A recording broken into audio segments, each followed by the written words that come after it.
Oh, I switched faster than I thought it would. Oh, whoop.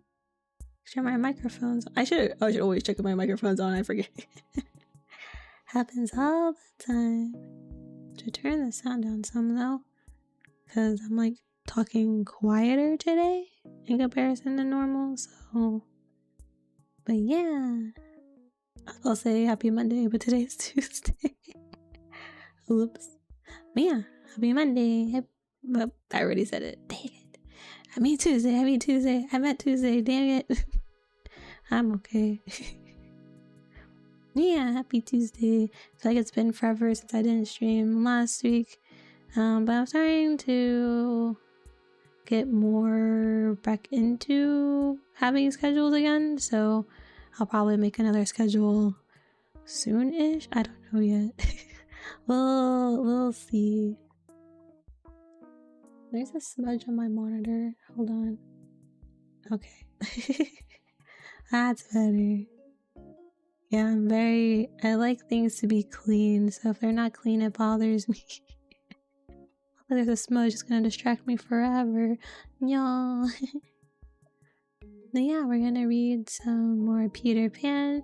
We stopped right after chapter 2. So we'll start at chapter 3. Come away, come away.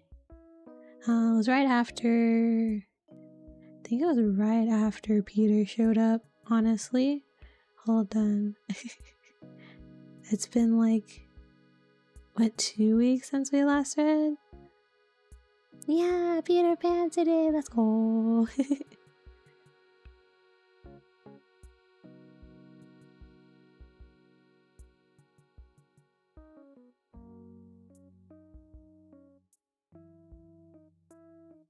But yeah, it's basically one of the stars says it, and I was like, hello?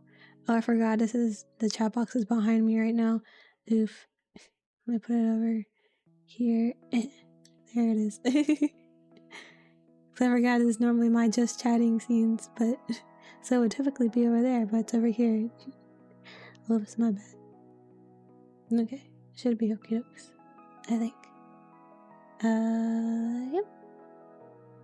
Let's switch it to rainy music, if I can find the one I was using. I found one earlier, but did it save? Okay, it did. I was like, did it save? Now we have rainy music. The rain is... I don't think it's too loud, but let me know if it is, because I know my voice is hella loud, judging by my audio mixer. But, yeah, let me know if it's too loud. Because in my ears it sounds loud, but I don't know. It's because I have my headphone volume up high. Good morning, Alice. Morning. How are you today? It's the morning. Well, technically afternoon, but you know, for some people it might be morning. It might be night. Who knows? I also notice I'm very small. Let me move myself. Where is this thing? Okay, now I'm higher up. I'm told. Yeah. Hopefully you're having a good Tuesday. And if you're not, hopefully this will help you relax and then you can have a good Tuesday. Yay! Yeah, we'll for sure read chapters 3 and 4, and I will try to do chapter 5. We'll see how we feel, because it's been really hot lately, and I have my desk lamp on, I have my computer on. My room's gonna get really hot. I also don't want to do too much of the AC, because too much electricity. Summer's a pain. No. Doing the good, just making more scenes for Twitch. Hey, let's go. New scenes for Alice, new scenes. I want new overlays. But yeah, scenes. I think I've had the same scenes for like the longest time. I think. Yeah, I've had the same scenes. Like I have like the normal gaming one, loading, be right back, just chatting, ending, and then one for like all my audio sources. Nah, that's basically it. Yeah. Good so far. Glad it's going good so far. Yeah, you gotta stay hydrated. Speaking of, I'm gonna take a sip of water before we begin.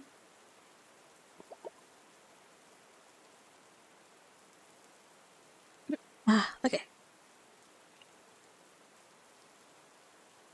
Chapter 3, and come away, come away. For a moment after Mr. and Mrs. Starling left the house, the night lights by the beds of the 3 children continued to burn clearly. They were awfully nice little night lights, and one cannot help wishing that they could have kept awake to see Peter, but Wendy's light blinked and gave such a warm... Such a yawn? Yeah, such a yawn. Such a yawn that the other 2 yawned also, and before they could close their mouths, all the 3 went out. Interesting way to describe lights. My kitty's here. Hi, Maki. Maki, please don't press anything on my computer. Maki, am I tracking? Maki, am I tracking? My cat walked across in front of my camera and it wouldn't track me because she was in front of it. Kitty, why? Kitty's so strange. Okay, where was I? The second paragraph, I think. Maki, why you gotta be like this? She's pouting because I'm at the computer and not like sitting on the couch or something. That way she can lay on my lap. Because when I sit at the computer, my legs aren't out as much. So she's like, there's no pillow for me to lay on. I'm like, my lap is not a pillow. Look here. There was another light in the room now, 1,000 times brighter than the night lights. And in the time we have taken to say this, it had been in all the drawers in the nursery, looking for Peter's shadow, rummaged the wardrobe, and turned every pocket inside out. It was not really a light. It made this light by flashing about so quickly, but when it came to rest for a second, you saw it was a fairy, no larger than your hand, but still growing. It was a girl called Tinkerbell, exquisitely gowned in a skeleton leaf, cut low and square, through which her figure could be seen to the best advantage. She was slightly inclined to one point. A moment after the fairy's entrance, the window was blown open by the breathing of the little stars, and Peter dropped in. He had carried Tinkerbell part of the way, and his hand was still messy with the fairy dust.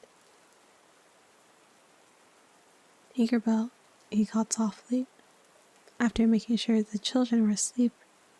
Tink, where are you?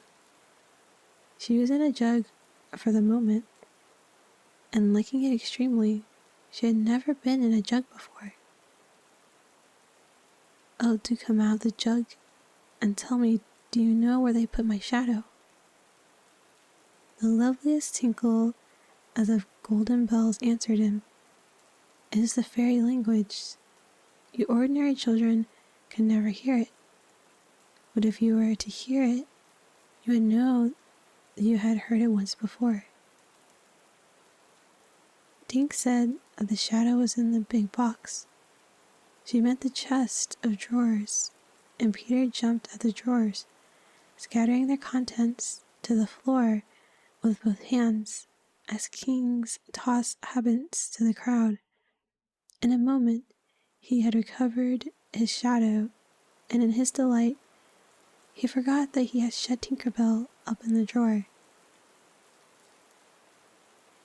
If he thought at all, but I don't believe he ever thought, it was that he and his shadow, when brought near each other, would join like drops of water, and when they did not, he was appalled. He tried to stick it on with soap from the bathroom, but that also failed. A shudder passed through Peter. and he sat on the floor and cried. His sobs woke Wendy, and she sat up in bed. She was not alarmed to see a stranger crying on the nursery floor. She was only pleasantly interested. "Boy," she said courteously, "why are you crying?" Peter could be exceedingly polite also, having learned the grand manner at fairy ceremonies. He rose and bowed to her beautifully. She was much pleased and bowed beautifully to him from the bed. "What's your name?" he asked. "Wendy, Maria, Angela, darling," she replied with some satisfaction. "What is your name?" "Peter Pan." She was already sure that he must be Peter, but it did seem a comparatively short name. "Is that all?" "Yes," he said rather sharply. He felt for the first time that it was a shortish name. "I'm so sorry," said Wendy, Moria, Angela. "It doesn't matter," Peter gulped. She asked where he lived. "Second to the right," said Peter, "and then straight on till morning." "What a funny address." Peter had it sinking. For the first time he felt that perhaps it was a funny address. "No, it isn't," he said. "I mean," Wendy said nicely, remembering that she was hostess. "Is that what they put on the letters?" He wished she had not mentioned letters. "Don't get any letters," he said contemptuously. "But your mother gets letters?" "Don't have a mother," he said. Not only had he no mother, but he had not the slightest desire to have one. He thought them very overrated persons. Wendy, however, felt at once that she was in the presence of a tragedy. "Oh, Peter, no wonder you were crying," she said, and got out of bed and ran to him. "Oh, Miki!" Now Miki's in front of my camera. "Miki!" Brr. You wanna go on the windowsill? And go look outside at the peasants? No? No? Miki is being Miki right now. She's gonna cross in front of my camera again. Or not. She's gonna sit on the side. Miki. Why are my cats not asleep? They're usually asleep at this time. Stop putting my mic farther away from me. Stop it. Help. Come here, Miki. Go back to sleep, baby. I'm too early for you. You go take nap nap. Nap nap for Miki. Miki kitty, go sleepies.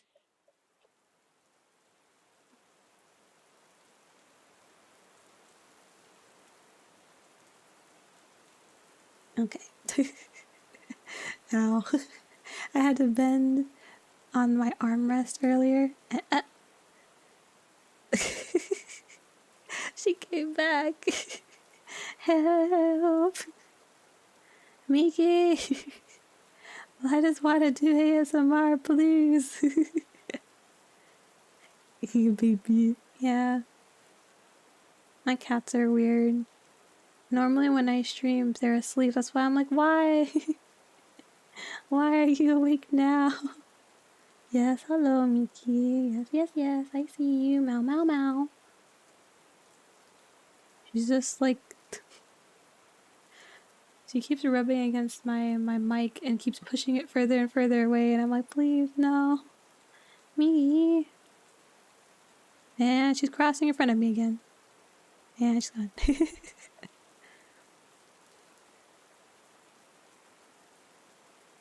I don't know why she's being like this. She was sleeping. She was literally passed out earlier.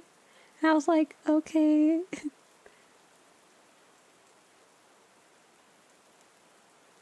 No, Miki. No rub against my phone. No. I know. She's gonna unplug everything, god damn it.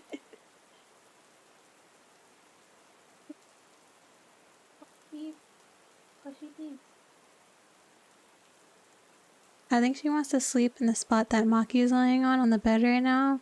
So that's why she's like, make her move. Well, hopefully she'll go back and go to sleep. Why are my cats like this? She came back. No, why? Please go in the window seal. Look at the peasants outside.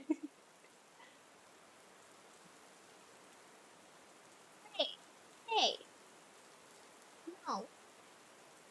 You wanna go or no? Yes, no?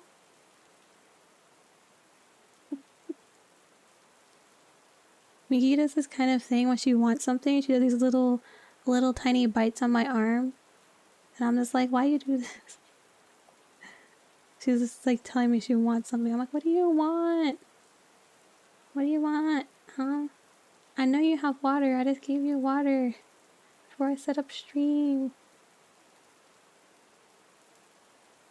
I don't know what she wants. And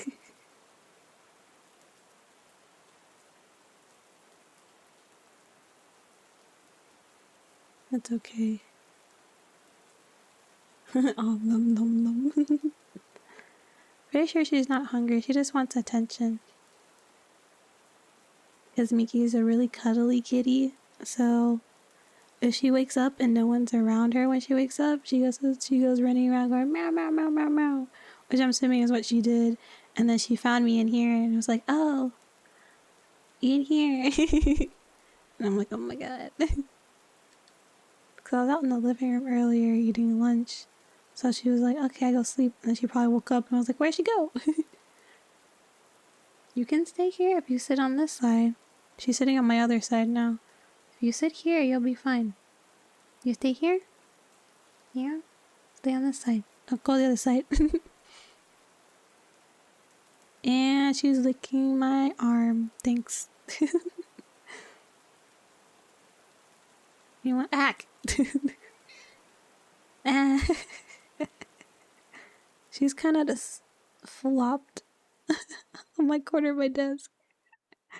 Okay, let me see if I can move my mouse over here so she's not like laying on it. Okay. Okay. Hopefully it'll be fine. I don't know. We'll try it this way. I have my mouse like right in front of me instead I set up to my right because I'm right-handed because she's laying on that side.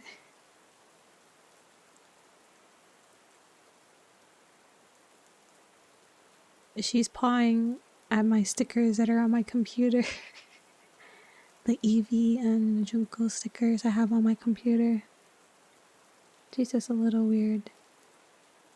I mean, if she wants to lay there, okay. Okay, we're something about crying about mothers, I think. That's where we were. Oh, I wasn't crying about mothers, he said rather indulgently. I was crying because I can't get my shadow to stick on. Besides, I wasn't crying. It has come off? Yes. Then Wendy saw the shadow on the floor, looking so draggled, and she was frightfully sorry for Peter. How awful, she said, but she could not help smiling. Cat. She decided to leave.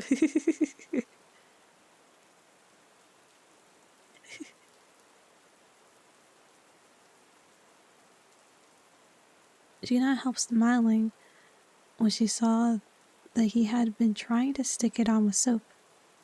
How exactly like a boy. Fortunately, she knew at once what to do.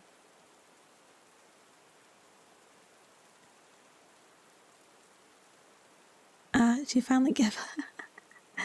Miki finally gave up and left. Poor Miki. I'll give her attention later.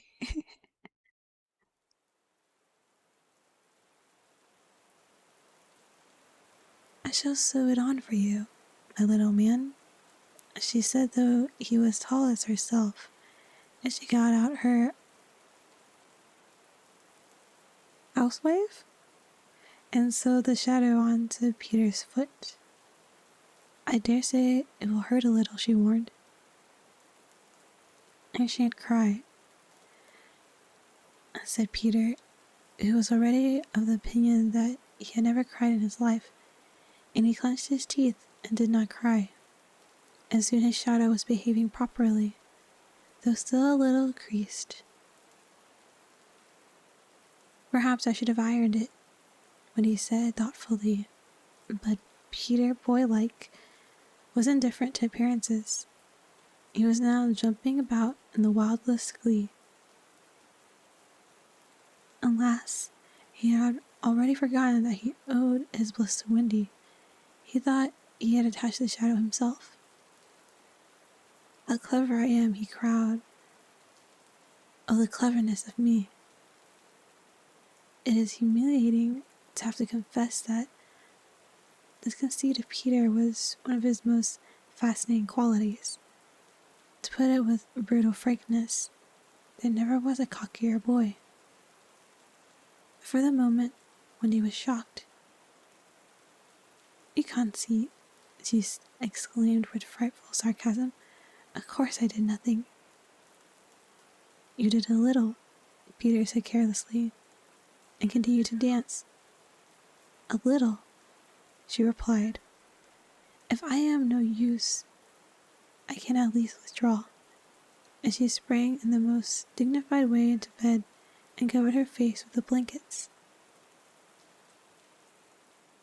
To induce her to look up, he pretended to be going away, and when this failed, he sat on the end of the bed and tapped her gently with his foot. Wendy, he said, don't withdraw. I can't help growling. Wendy, now pleased with myself. Still, she would not look up, though she was listening eagerly. Wendy, he continued in a voice that no woman has ever yet been able to resist. Wendy, one girl is more use than 20 boys. Now, Wendy was every inch a woman, though there were not very many inches she peeped out of the bed clothes. Do you really think so, Peter? Yes, I do. I think it's perfectly sweet of you, she declared. And I'll get up again. And she sat with him on the side of the bed. She also said she would give him a kiss if he liked, but Peter did not know what she meant, and he held out his hand expectantly. Surely you know what a kiss is, she asked aghast. I shall know when you give it to me, he replied stiffly, and not to hurt his feelings, she gave him a thimble. Now, said he, shall I give you a kiss? And she replied with a slight primness, if you please.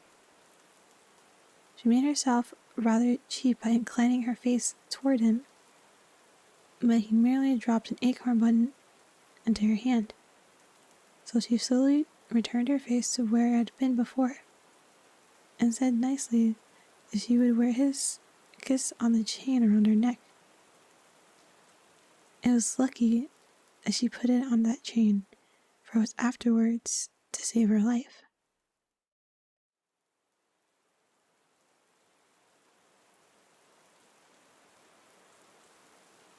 When people in our set are introduced, it is customary for them to ask each other's age. And so Wendy, who always liked to do the correct thing, asked Peter how old he was. It was not really a happy question to ask him. It was like an examination paper that asked grammar, when what you want to be asked is Kings of England. I don't know, he replied uneasily, but I am quite young. He really knew nothing about it. He had merely suspicions, but he said I'd venture. Wendy, I ran away the day I was born. Wendy was quite surprised, but interested. She indicated in the charming drawing room manner, by a touch of her nightgown, that he could sit near her. It was because I heard father and mother, he explained in a low voice, talking about what I was to be when I become a man. He was extraordinarily agitated now. I don't want to ever be a man, he said with passion. I want always to be a little boy and to have fun. So I ran away to Kingston Gardens and lived a long, long time among the fairies. She gave him a look of the most intense admiration, and he thought it was because he had run away, but it was really because he knew fairies. Wendy had lived such a home life to know fairies struck her as quite delightful. She poured out questions about them, to his surprise, for they were rather a nuisance to him, getting in his way, and so on. And indeed, he sometimes had to give them a hiding. Still, he liked them on the whole, and he told her about the beginning of fairies. You see, Wendy, when the first baby laughed for the first time, its laugh broke into 1,000 pieces. They all went skipping about, and that was the beginning of fairies. Tedious talk this, but being a stay-at-home she liked. And so, she went on good-naturedly. There ought to be one fairy for every boy and girl. Ought to be, isn't there? No.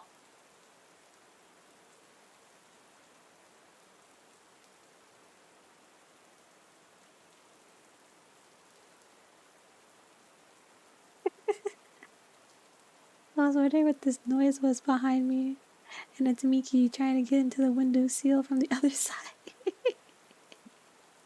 Cause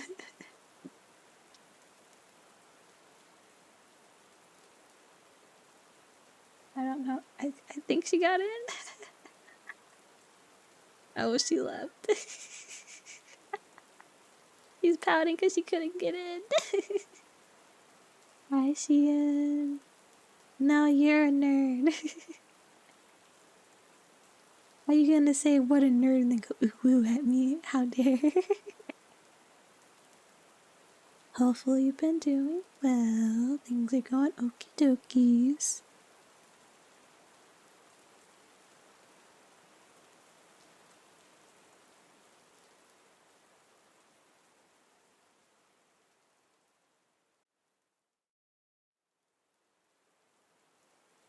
Then we got that out of the way.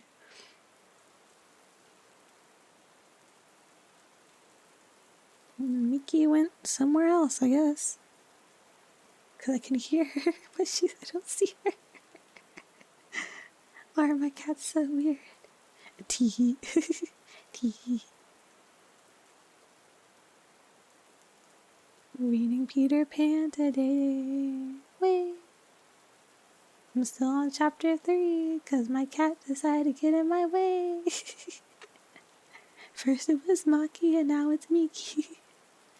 But I think she is okay now. She's not exactly in my way now. She's just chilling for the most part, I think. Because earlier she was walking across and blocking my camera, But I think she's okay. She's doing whatever.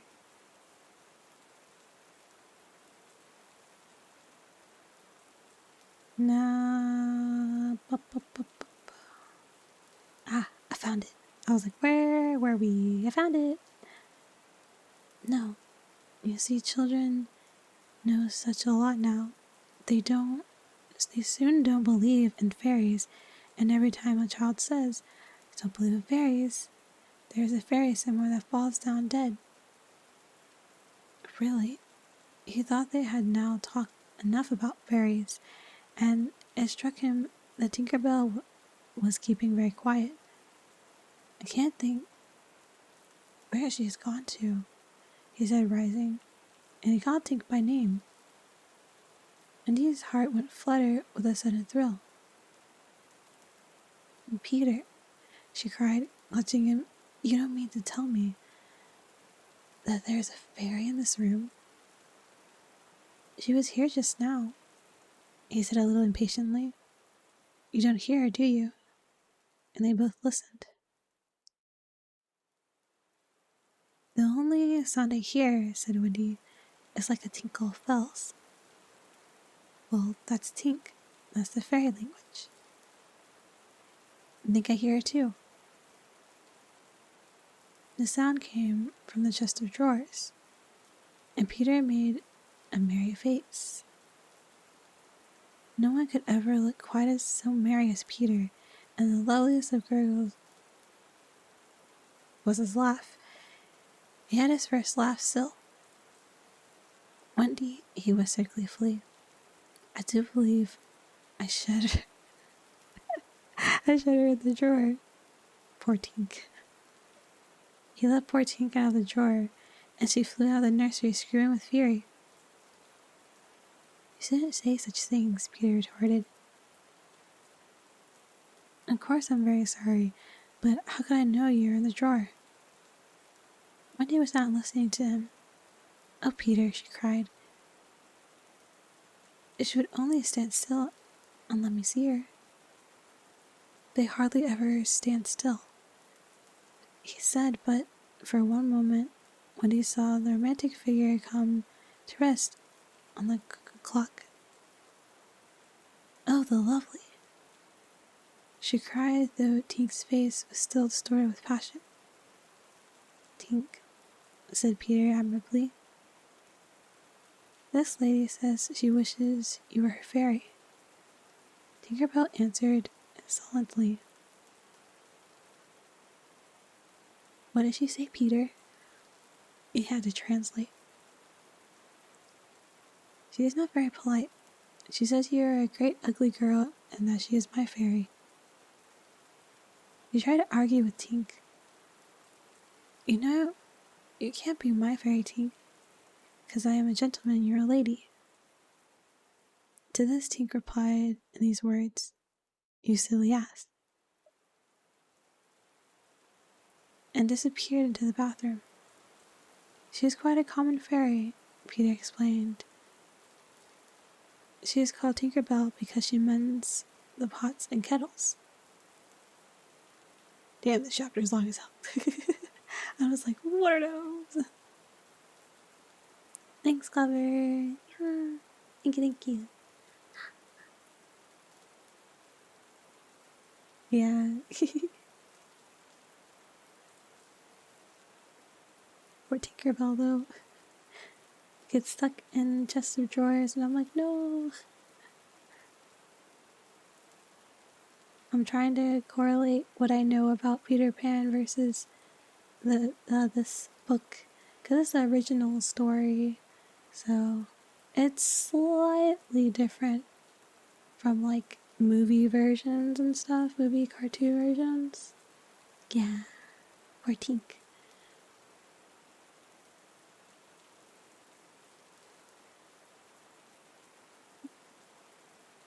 They were together in the armchair by this time, and Wendy had piled him with more questions.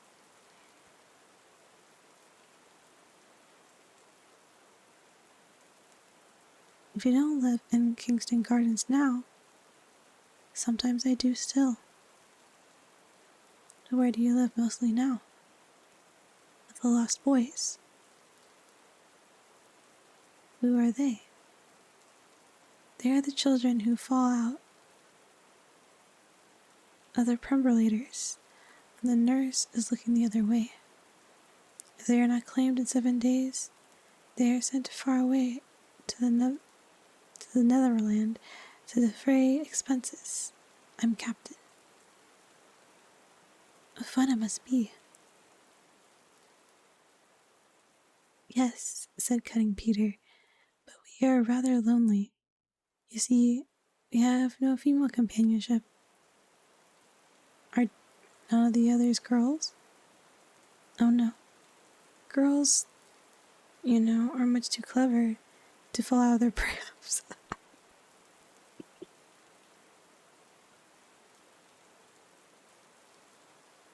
Damn.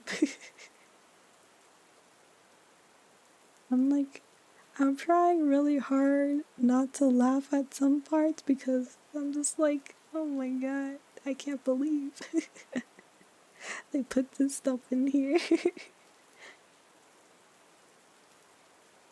This flattered Wendy immensely. I think, she said, it is perfectly lovely the way you talk about girls. John there just despises us. For reply, Peter rose and kicked John out of bed, blankets and all. One kick. This seemed to Wendy rather forward for their first meeting. She told him with spirit that he was not captain in her house. However, John continued to sleep so placidly on the floor that she allowed him to remain there. And I know you meant to be kind, she said relentingly. She may give me a kiss. For the moment, she had forgotten his ignorance about kisses. Thought you would want it back, he said a little bitterly, and offered to return her the thimble. Oh dear, said the nice Wendy. I don't mean a kiss. I mean a thimble. What's that? It's like this. She kissed him. Funny, said Peter gravely. Now, shall I give you a thimble? If you wish to.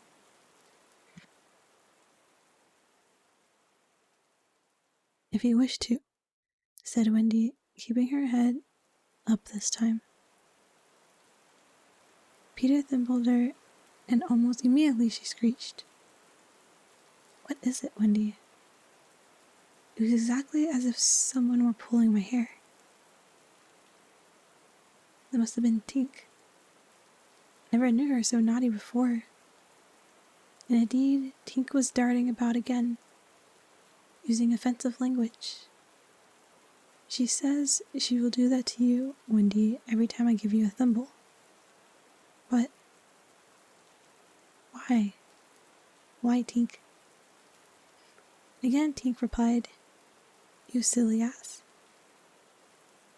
Peter could not understand why, but Wendy understood, and she was slightly disappointed when he had admitted that he came to the nursery window not to see her, but to listen to stories. You see, I don't know any stories. None of the lost boys knows any stories. How perfectly awful, Wendy said. You know, Peter asked, why swallows build in the eaves of the houses. It is to listen to the stories. Oh, Wendy, your mother was telling you such a lovely story. Which story was it? About the prince who couldn't find the lady who wore the slipper. Peter, said Wendy excitedly, that was Cinderella. And he found her, and they lived happily ever after. Peter was so glad that he rose from the floor where they had been sitting and hurried to the window. Where are you going? She cried with misgiving. To tell the other boys. Don't go, Peter, she entreated. I know such lots of stories. Those were her precise words, so there could be no denying that it was she who first tempted him. He came back, and there was a greedy look in his eyes, now which ought to have alarmed her, but did not. Oh, the stories I could tell the boys, she cried. And then Peter gripped her and began to draw her toward the window.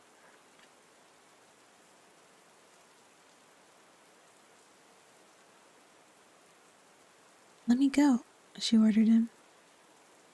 Wendy, do come with me and tell the other boys. And of course, she was very pleased to be asked. But she said, oh dear, I can't. Mummy, besides, I can't fly. I'll teach you. Oh, how lovely to fly. I'll teach you how to jump on the wind's back, and then away we go. Oh, she exclaimed. Wendy, when you are sleeping in your silly bed, you might be flying about with me, saying funny things to the stars. Oh. And Wendy, there are mermaids. Mermaids? With tails? Such long tails. Oh, cried Wendy, to see a mermaid.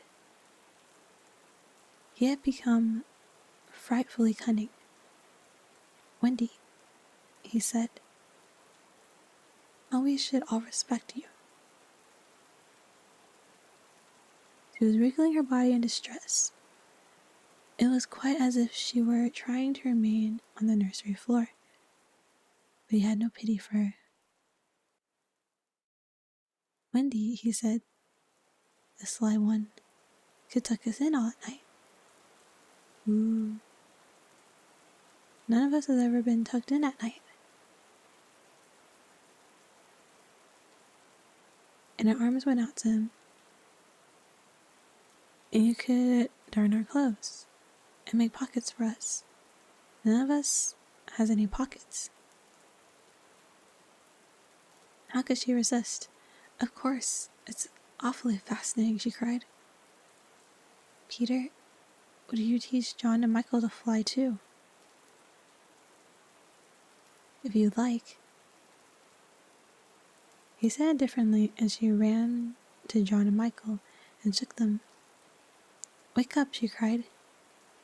Peter Pan has come, and he is to teach us to fly. John rubbed his eyes.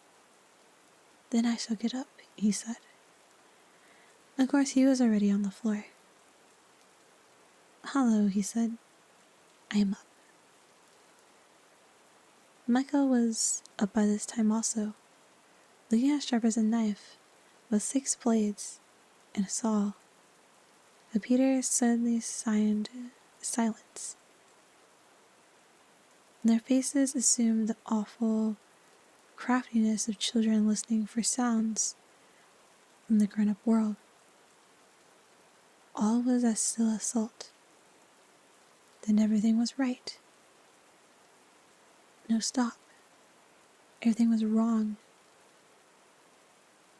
Nana, who had been barking distressfully all the evening, was now quiet. It was her silence they had heard. Out with the light. Hide. Quick, cried John, taking command for the only time throughout the whole adventure. And thus, when Lisa entered, holding Nana, the nursery seemed quite its old self, very dark, and you could have sworn you heard its 3 wigged inmates breathing angelically as they slept. They were really doing it artfully from behind the window curtains. Lisa was in a bad temper, for she was mixing the Christmas puddings in the kitchen, and had been drawn from them with the raisins still on her cheek by Nana's absurd suspicions. She thought the best of getting a little quiet was to take Nana to the nursery for a moment. In custody, of course. "There, you suspicious brute," she said, not sorry that Nana was in disgrace. "They are perfectly safe, aren't they? Every one of the little angels sound asleep in bed. Listen to their gentle breathing."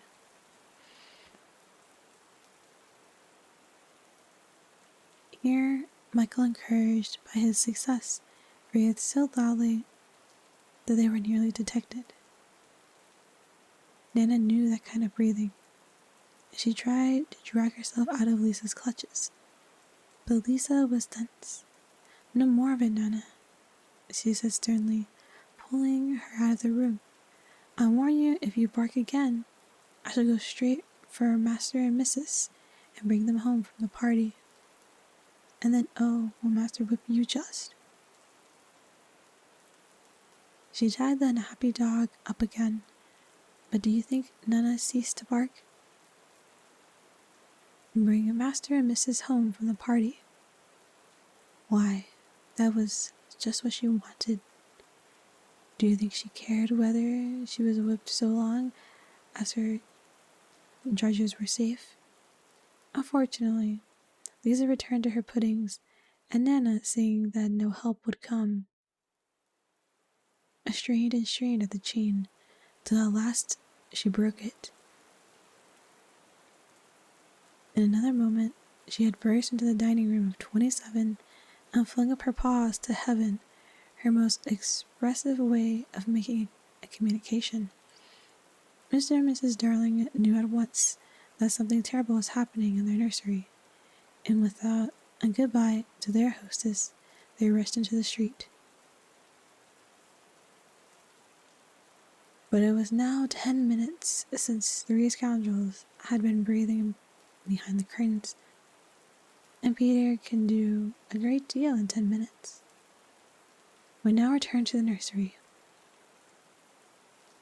"It's all right," John announced, emerging from his hiding place. I say, Peter, can you really fly?" Instead of troubling to answer him, Peter flew around the room, taking the mantelpiece on the way. "Oh, Topping," said John and Michael. "How sweet," cried Wendy. "Yes, I'm sweet. Oh, I am sweet," said Peter, forgetting his manners again. It looked delightfully easy, and they tried it first from the floor and then from the beds. They always went down instead of up. "I say, how do you do it?" asked John, rubbing his knee. He was quite a practical boy. "You just think lovely thoughts," Peter explained, "and they lift you in the air." He showed them again. "You're so nippy at it," John said. "Couldn't you do it very slowly once?" Peter did it both slowly and quickly.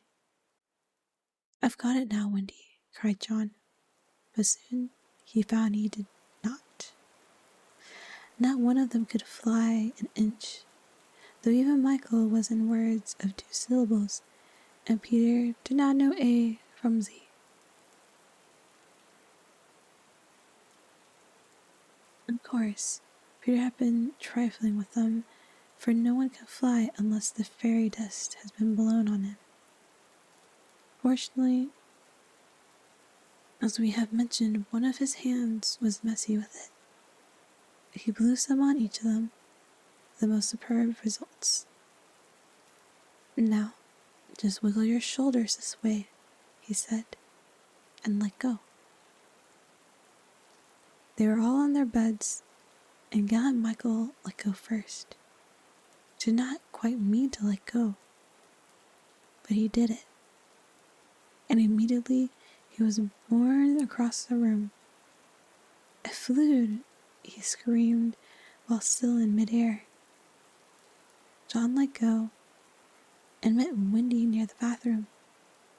Oh, lovely. Oh, ripping. Look at me. Look at me. Look at me.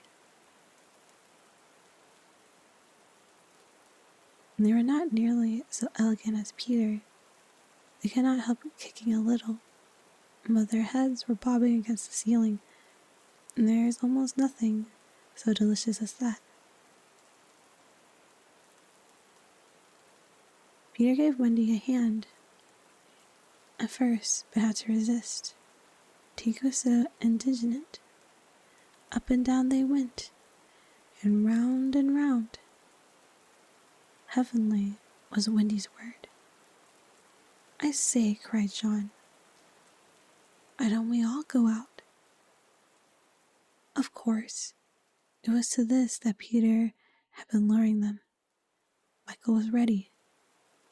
He wanted to see how long it took him to do 1,000,000,000 miles. But Wendy hesitated. Mermaids, said Peter again. And there are pirates. Pirates, cried John, seizing his Sunday hat. Let us go at once. It was just at this moment that Mr. and Mrs. Darling hurried with Nana out of 27. They ran into the middle of the street to look up at the nursery window, and yes, it was still shut. The room was ablaze with light, and most heart-gripping sight of all, they could see in the shadow of the curtain 3 little figures in night attire circling round and round, not on the floor, but on the air. Not 3 figures, 4. In a tremble, they opened the street door. Mr. Darling would have rushed upstairs, but Miss Darling signed him to go softly. She even tried to make her heart go softly. Will they reach the nursery in time? If so, how delightful for them. And we shall all breathe a sigh of relief, for there will be no story. On the other hand, if they are not in time, I solely promise that it will all come right in the end. They would have reached the nursery in time had it not been that the little stars were watching them. Once again, the stars blew the window open, and that smallest star of all called out, Cave, Peter. Then Peter knew that there was not a moment to lose. Come, he cried imperiously, and soared out at once into the night, followed by Jean and Michael and Wendy. Mr. and Mrs. Darling and Nana rushed into the nursery too late. The birds were flown. That's the end of chapter 3.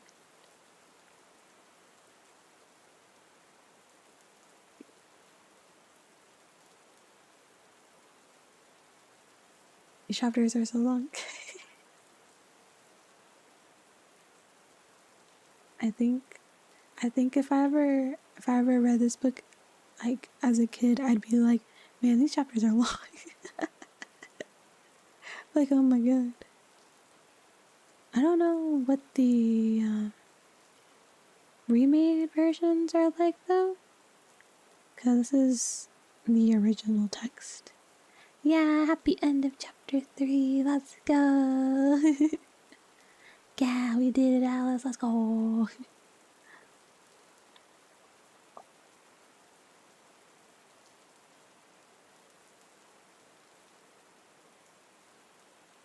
I was about to say, I hope I still have water left. I was like, oh no, do I have water? Because I didn't refill my bottle before I started stream. I was like, I think I have enough. I have like half left. That should be enough to get me through stream. Which it probably will. So I'll probably refill it after stream. Yeah. Which is a good reminder. If you haven't hydrated yet, don't forget to hydrate before you dehydrate.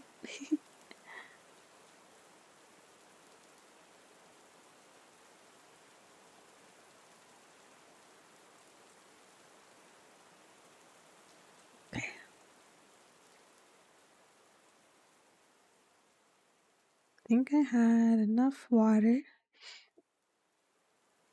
Now we're on chapter 4. Yeah, all these chapters are really long.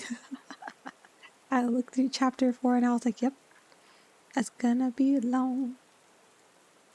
Just fine for me. This means more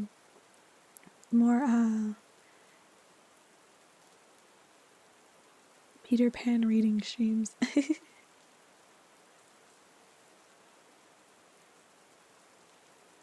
And then I'll try to find another book to read. I don't know yet. I was thinking like another children's book one, just because they're typically shorter and they don't take forever to read. But I don't know which one. I've read Alice in Wonderland already. There's Peter Pan, and I swear I've read something else, but I don't remember. I'll figure it out. Then I have to check if they're in the public domain as well.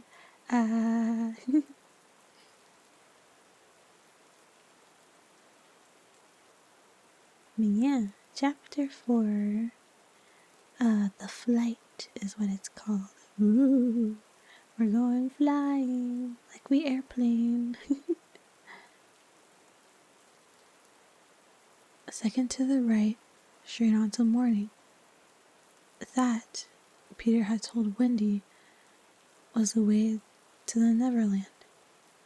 But even birds carrying maps and consulting them at windy corners could not have sighted it with these instructions.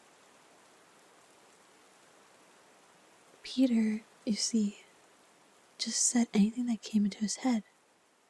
At first, his companions trusted him implicitly, and so great were the delights of flying that they wasted time circling around church spires or any other tall object on the way that took their fancy. Joan and Michael raced, Michael getting a start. They recalled with contempt that not so long ago they had thought themselves fine fellows for being able to fly around a room. Not long ago. But how long ago? They were flying over the sea before this thought began to disturb Wendy seriously.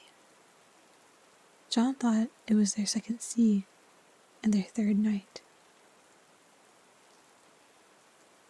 Sometimes it was dark, sometimes light, and now they were very cold and again too warm. Did they really feel hungry at times, or were they merely pretending? Because Peter had such a jolly new way of feeding them. His way was to pursue birds who had food in their mouths suitable for humans, snatch it from them, and then the birds would follow and snatch it back, and they would all go chasing each other gaily for miles, parting at last with mutual expressions of goodwill. But Wendy noticed with gentle concern that Peter did not seem to know that this was rather an odd way of getting your bread and butter, nor that there were any other ways. Certainly, they did not pretend to be sleepy. They were sleepy. And that was a danger, for the moment they popped off, down they fell.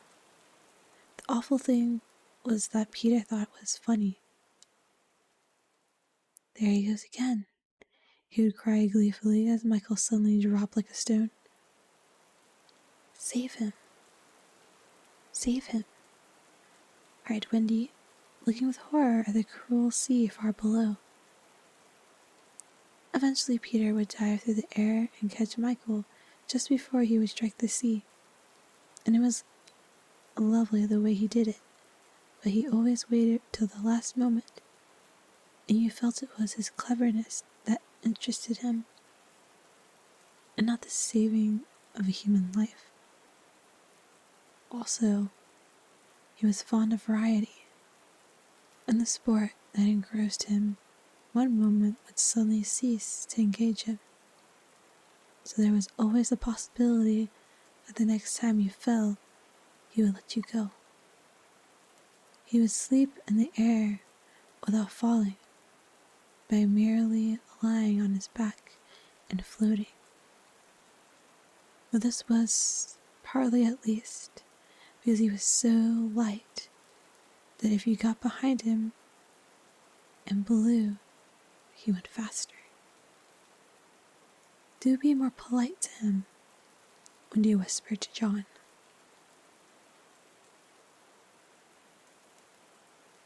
They were playing Follow the Leader.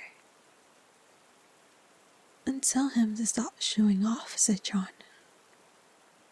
While playing Follow the Leader, Peter would fly close to the water and touch each a shark's tail in passing, just as in the street you may run your finger along an iron railing. I could not follow him in this with much success, so perhaps it was rather like showing off, especially as he kept looking behind to see how many tails they missed.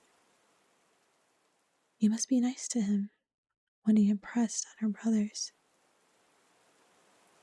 What could we do if he were to leave us? We could go back, Michael said. How could we ever find our way back without him? Well, then we could go on, said John. That is the awful thing, John. We should have to go on, for we don't know how to stop. This was true. Peter had forgotten to show them how to stop. John said that if the worst came to worst, all they had to do was to go straight back, for the world was round, and so in time they must come back to their own window. And who is to get food for us, John? I nipped a bit out of that eagle's mouth pretty neatly, Wendy. After the 20th try, Wendy reminded him. And even though we became good at picking up food, see how we bump against clouds and things if he is not near to give us a hand.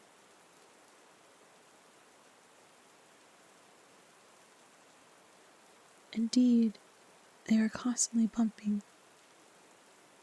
They could now fly strongly, but they still kicked far too much. But if they saw a cloud in front of them, the more they tried to avoid it, the more certainly did they bump into it. If Nana had been with them, she would have had a bandage round Michael's forehead by this time. Peter was not with them for the moment, and they felt rather lonely up there by themselves. He could go so much faster than that he would suddenly shoot out of sight, to have some adventure in which they had no share. He would come down laughing over something fearfully funny he had been saying to his star, but he had already forgotten what it was, or he would come up with mermaid scales still sticking to him, and yet not able to say for certain what had been happening. It was really rather irritating to children who had never seen a mermaid. Watermelon? Watermelon! I like watermelon. I vegan. Wait, wait. Watermelon yummy. Yum, yum, yum.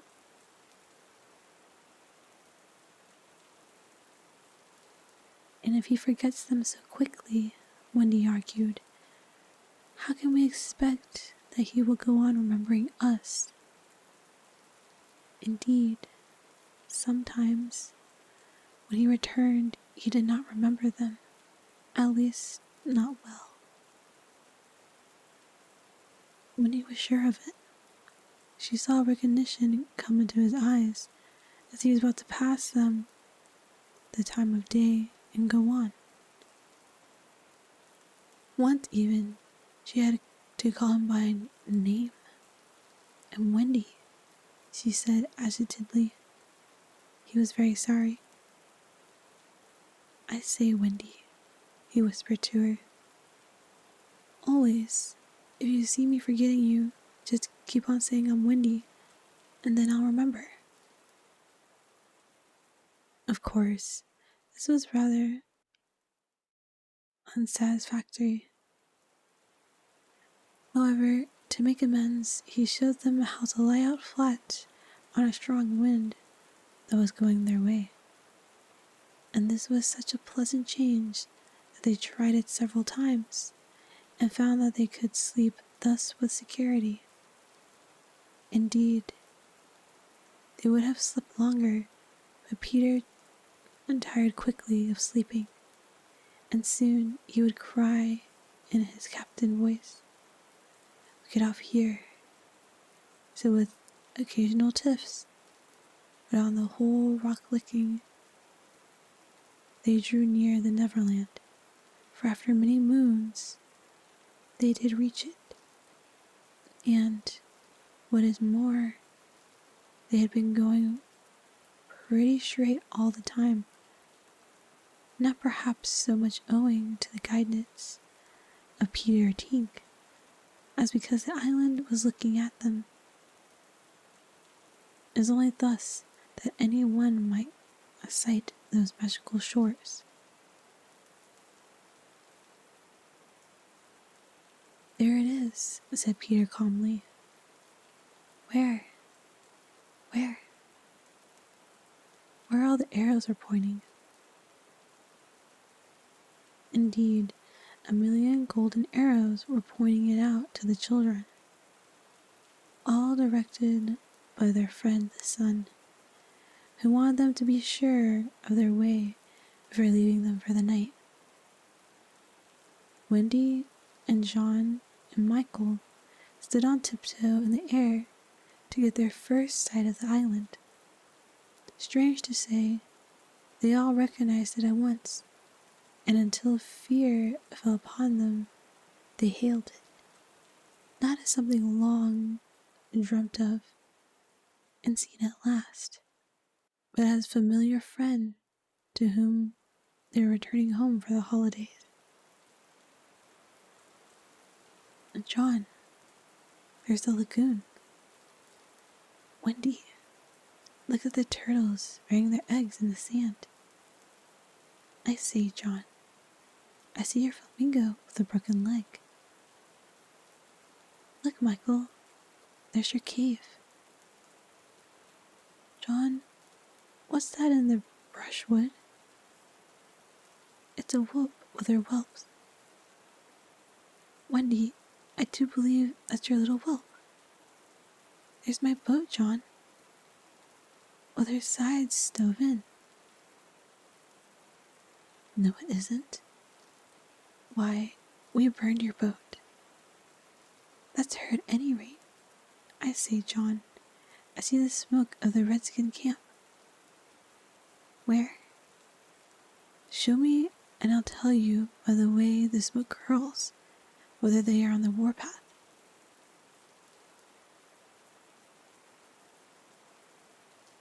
There, just across the mysterious river. I see now. Yes, they're on a warpath right enough. Interesting.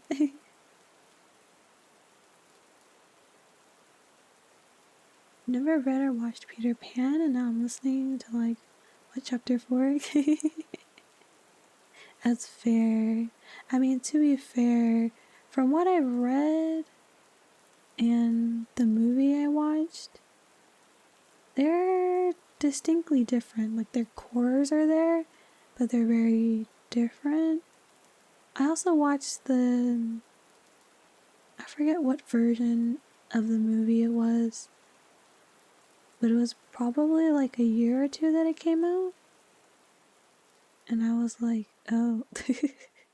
And that's like a whole nother thing too. And I'm like, what? Because their cores, they're all the same, but all the little details are different in each one. And I'm like, okay. And hopefully they don't come out with another one, goddamn. Cause I think they made one about Hook before, and then they made like 2 or 3 Peter Pans. I never read the book either. That's why I decided to read it, and it's very different. So when I remember, I was like, oh, okay. It's a good different though. It's a good different. Yeah.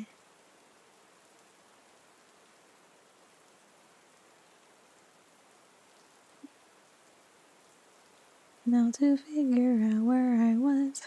There it is. Okay, because I did scroll down. I can't remember if I scrolled past or not. I was like, oh, okay, I found it. Peter was a little annoyed with them for knowing so much. But if he wanted to lord it over them, his triumph was at hand.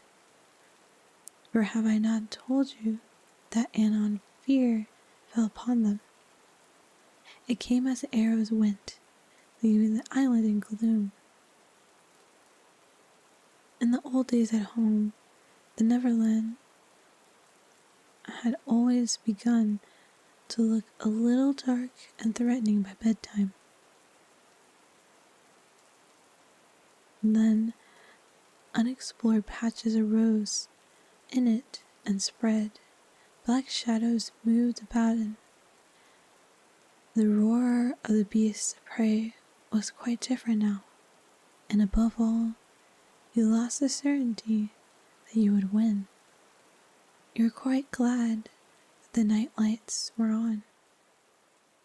You even liked Nana to say that this was just a mantelpiece over there, and that the Neverland was all make-believe. But of course, the Neverland had been make-believe in those days, but it was real now. And there were no night lights, and it was darker every moment. And where was Nana? They had been flying apart, but they huddled close to Peter now.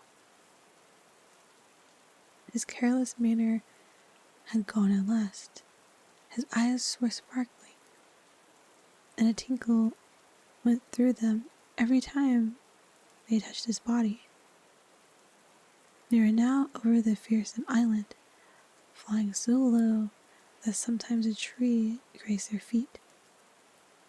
Nothing horrid was visible in the air, and their progress had become slow and labored, exactly as if they were pushed their way through hostile forces. Sometimes they hung in the air until Peter had made on with his fists.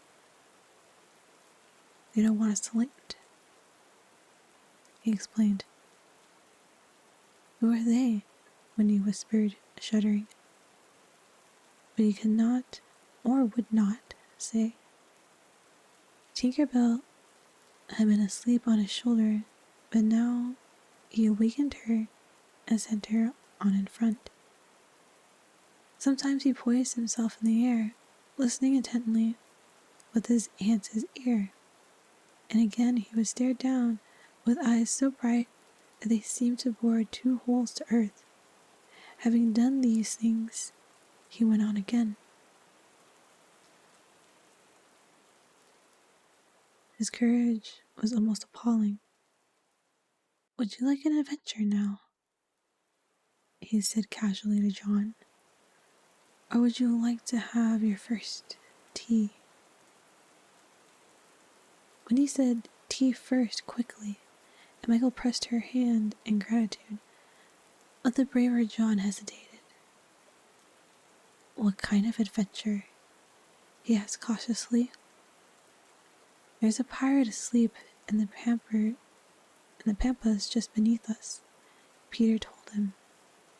"If you like, we'll go down and kill him." "I don't see him," John said after a long pause. "I do. Suppose," John said a little huskily, "he were to wake up." Peter spoke indignantly. "You don't think I would kill him while he was sleeping? I would wake him first and then kill him. That's the way I always do." "I say, do you kill many?" "Tons." John said how ripping, but decided to have tea first. He asked if there were many pirates on the island just now, and Peter said he had never known so many. "Who is captain now?" "Hook," answered Peter, and his face became very stern as he said that hated word. "Just Hook?" "Aye." Then indeed Michael began to cry, and even John could speak in gulps. For they knew Hook's reputation. "He was Blackbeard's bosun," John whispered huskily. "He is the worst of them all. He is the only man of whom Barbecue was afraid." "That's him," said Peter. "What is he like? Is he big?" "He is not so big as he was." "How do you mean?" "I cut off a bit of him." "You?" "Yes, me," said Peter sharply. "I wasn't meaning to be disrespectful. I wasn't meaning to be disrespectful." "Oh, all right. But I say, what bit?" "His right hand." "Then, can't fight us now?" "Oh, can't he just?" "Left-hander?" "He has an iron hook instead of a right hand. He claws with it." "Claws?" "I say, Peter." "Well," he said, John. That was the one where Peter likes hurting people. Yeah, it's not that Disney version. I mean, to be fair, majority of the Disney cartoons are originally very dark. They just make it all colorful and rainbows for the children. And I was like, oh no. "I say, John," said Peter. "Yes." "Say, aye, aye, sir." "Aye, aye, sir." "There is one thing," Peter continued, "that every boy who serves under me has to promise, and so you must." John paled. "It is this: if we meet Hook in open fight, you must leave him to me." "I promise," John said loyally. For the moment, they were feeling less eerie because Tink was flying with them, and in her light they could distinguish each other. Unfortunately, she could not fly so slowly as they, and so she had to go round and round them in a circle, in which they moved as in a halo. Wendy quite liked it, until Peter pointed out the drawbacks. "She tells me," he said, "that the pirates sighted us before the darkness came and got Long Tom out." "The big gun?" "Yes. And of course, they must see our light, and if they guess we are near, they are sure to let it fly." "Wendy, John, Michael, tell her to go away at once, Peter," the three cried simultaneously, but he refused. "She thinks we have lost the way," he replied stiffly, "and she is rather frightened. You don't think I should send her away all by herself when she is frightened?" For a moment, the circle flight was broken, and something gave Peter a loving little pinch.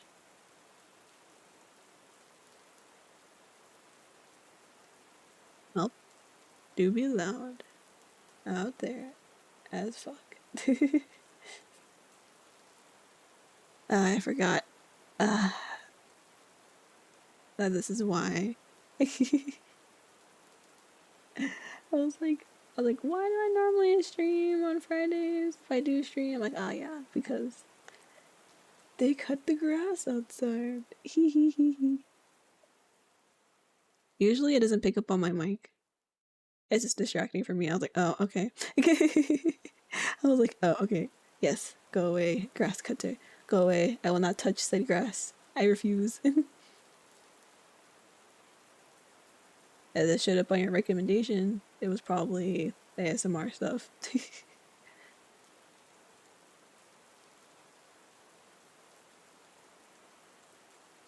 People always say that. They're like, how did it show up on my recommendation? And I'm like, it's probably from something you watched. Even if it was like 5 seconds, they're like, oh yeah, I'm gonna push this out to you. Ha! Hey, original version of my favorite Disney movie. Like, oh god. Yeah. Yeah. Most of their stuff is actually pretty dark, so they just make it all, well, they try to make it child friendly for Disney, and I'm like, ha ha ha ha ha. Exactly, Alice.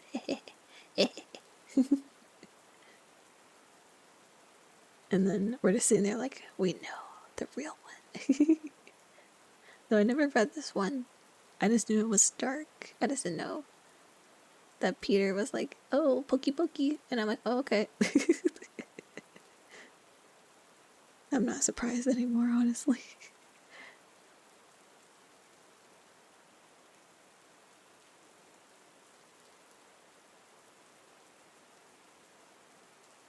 Then tell her, Wendy begged, to put out her light.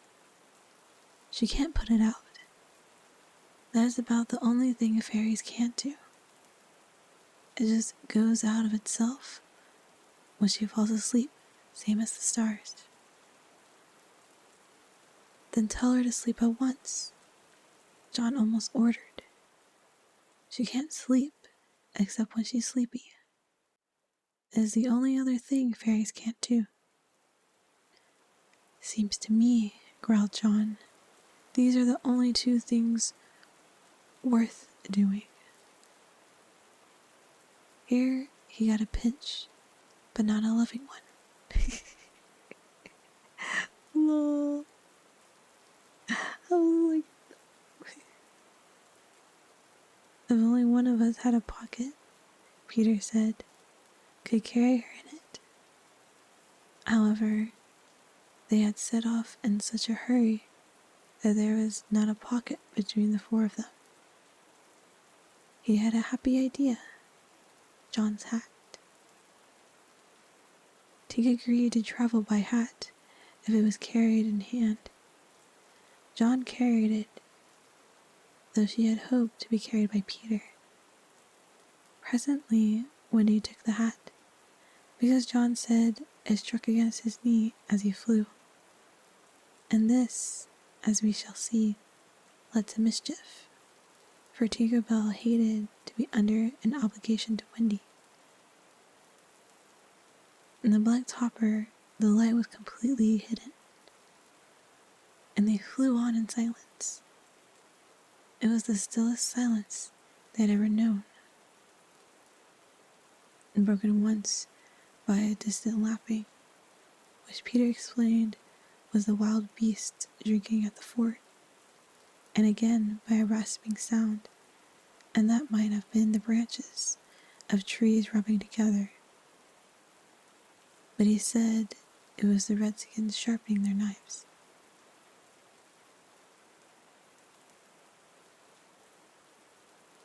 Wait, so this is the grimdark version of Peter Pan, or was it always like this? It was always like this. This is the original version, not the grim version. The original super old version. How old is this book again? Old as hell.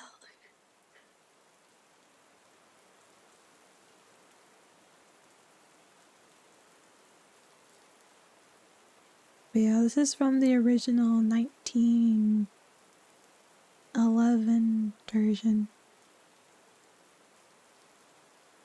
by J.M. Barrie, I think. Like, what is it? J.M. Barrie? Yeah. James Matthew Barrie. Yeah. I might read the grim versions during October for Spook Month. Spook Month, yeah.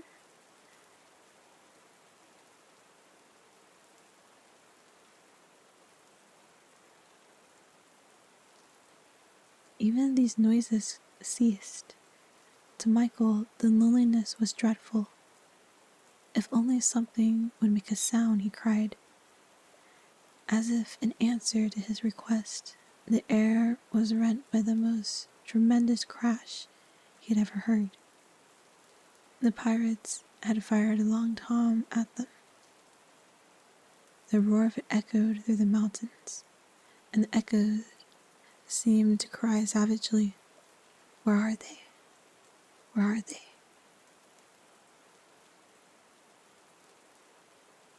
Thus sharply did the terrified three learn the difference between an island of make-believe and the same island come true.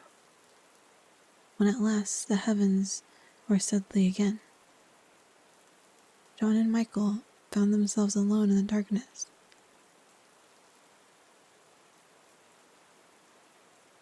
John was treading the air, and Michael, without knowing how to float, was floating. "Are you shot?" John whispered tremulously. "I haven't tried." "Okay, I haven't tried yet," Michael whispered back. We know now that no one had been hit. And Peter, however, had been carried by the wind of the shot far out to sea, while Wendy was blown upwards, with no companion but Tinkerbell. It would have been well for Wendy if at the moment she had dropped the hat. But I don't know whether the idea came suddenly to Tink, or whether she had planned it on the way.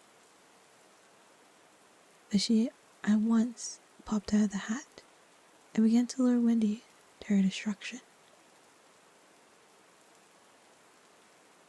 And Tink was not all bad, or rather, she was all bad just now. But on the other hand, sometimes she was all good. Fairies have to be one thing or the other, because being so small, they unfortunately have room for one feeling at a time. They are, however, allowed to change, only it must be a complete change. At present, she was full of jealousy of Wendy. What she said in her lovely tinkle, Wendy could not, of course, understand, and I believe some of it was bad words, but it sounded kind as she blew back and forth, plainly meaning, "Follow me, and all will be well." What else could poor Wendy do? She called to Peter and John and Michael and got only mocking echoes in reply. She did not yet know that Tink hated her with the fierce hatred of a very woman. And so, bewildered and now staggering in her flight, she fell Tink to her doom. And that's the end of chapter 4.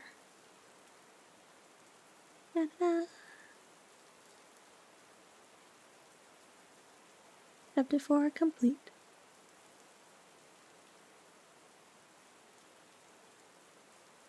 Also, a question, why do you use a VTuber model? Because I do. Because I am a VTuber. Why would I not use a VTuber? Yeah, we did, Al. Let's go.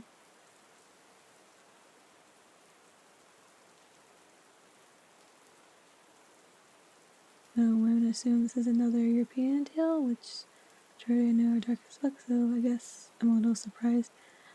I believe Peter Pan is English. Assuming by the language is used, like European English, I think. Yeah.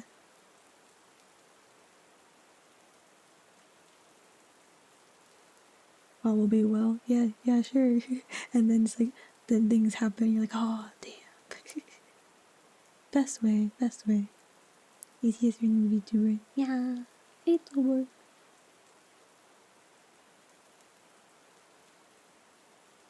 Before I did, because was it like a month or something ago? That's when I decided to just not stream on Twitch anymore and just do streams on YouTube, but do less streams on YouTube because YouTube's algorithm is more so you get more views when you're not live. So I was like, so I don't need to stream as much as I did on Twitch. Yay! I can stream less. That gives me more time to do other things. Yay! But we'll see how that goes.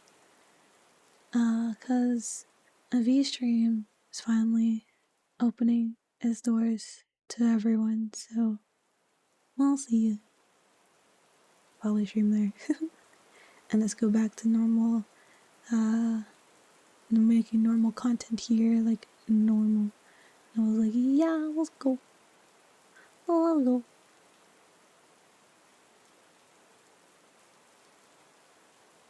And I was like, oh yeah, now I gotta pick up games again. Oh no.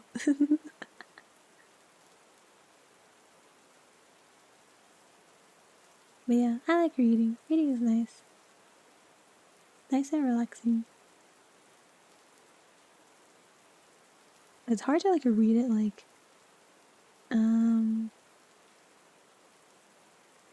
out loud though, because it's not I'm literally the skim reading type of person. So I'm just like reading out loud like, oh my god, how does? What do you do outside of this, if you know what I'm asking?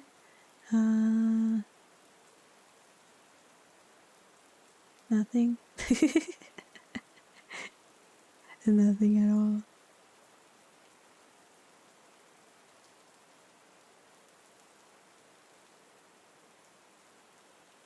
Will I do something? I don't know, maybe.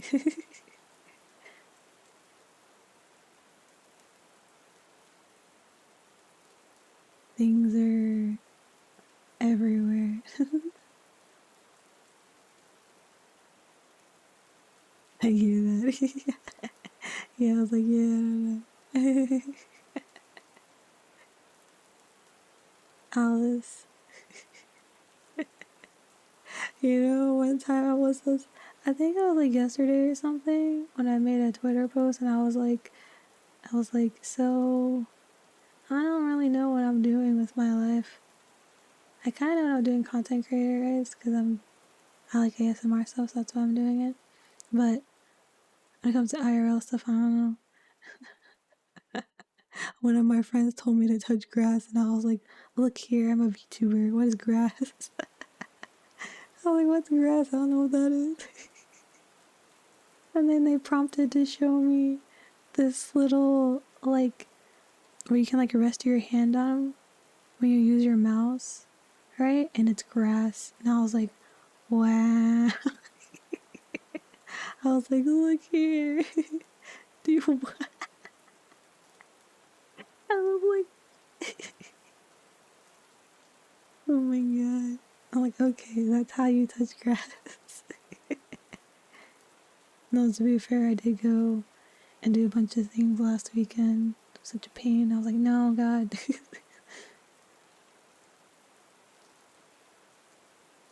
Are you streaming this because you genuinely want to read this, but realize you can make it content? No, I'm just reading it because I want to read it. Because it was either I read it, edit it, and then post it, or I read it for stream, so either way is basically the same to me.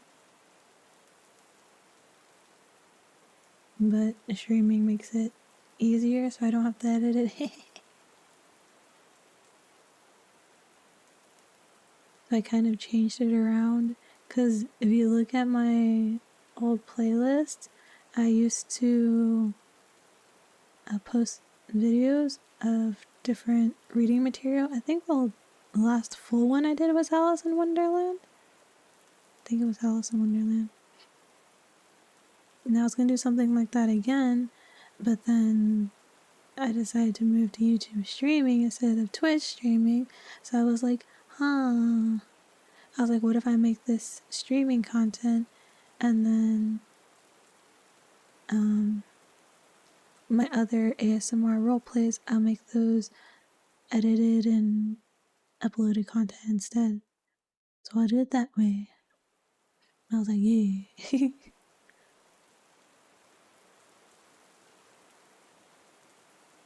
Because like I know some people like make content because they're just like, oh, this will go well.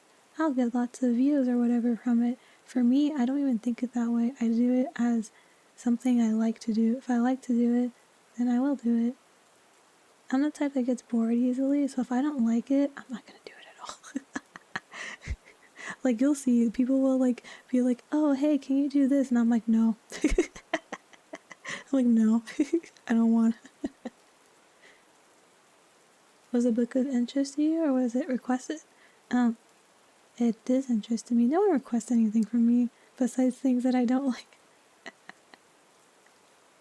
People always request things that I don't like, and I'm like, no. I like Peter Pan, so I like, oh. But I never read the book. 2 in 1. Same. I mean, I feel like that's normal. It's more like one or the other, I feel like.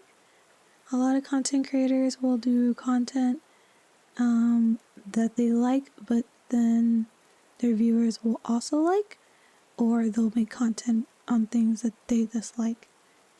For me, that's more of I'm just like, I just do what I want. I do what I want. It came back.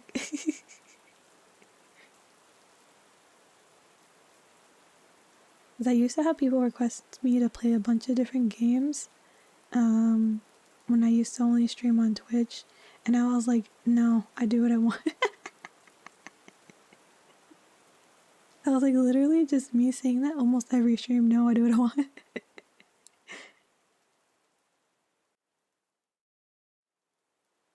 I mean, if they request something that I actually like, then I'm like, okay. But typically it's like stuff like Apex or something, and I'm not good with shooter games. So I was like, no. I think the only shooter game I played was Valorant, which is okay. I'm still not good at though. And I won't go out of my way to play it. But hey, it's there.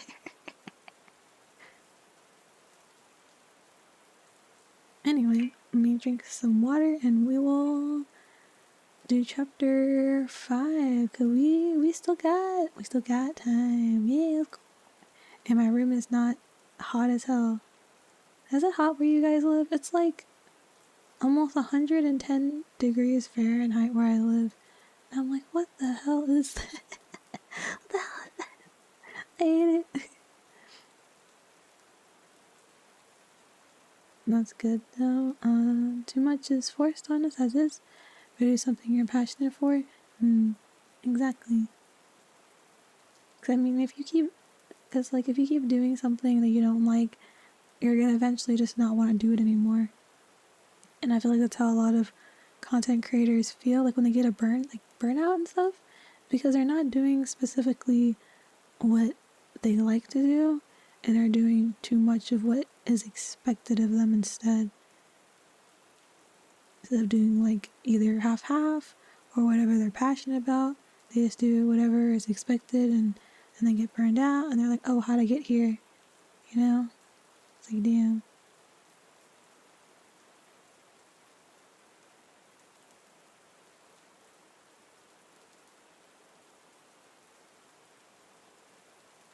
But since I typically stream like once a week, typically a Friday. Today I just did today because last week I didn't stream at all, so I wanted to make up by having an earlier stream this week.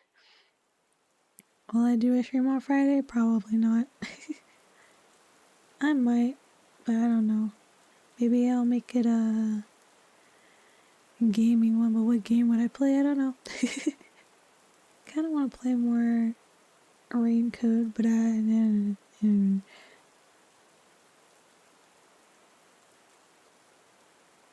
just like, oh my god.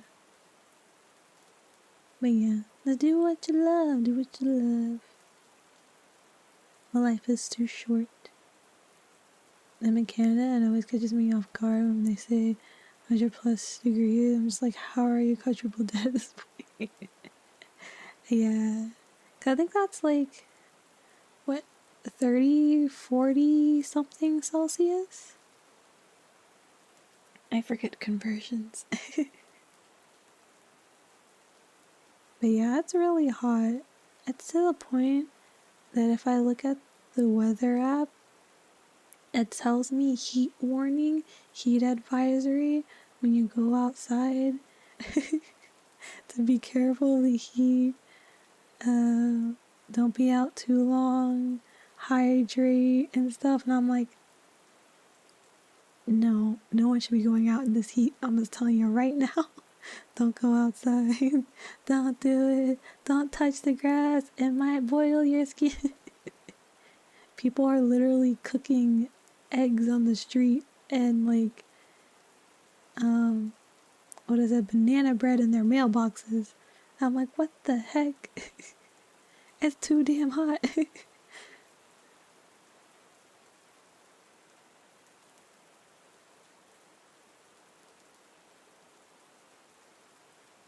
It's way too hot and I hate it. That's why I was like, I don't know if I'll get to finish chapter 5 today. We'll see how hot my room gets because I have a lamp on my table and then my computer makes the room hot. So we'll see. But I guess it's okay. I haven't felt it being too bad. Plus I have cold water I can drink here. Well, sort of cold water. I don't like drinking cold water. Ugh.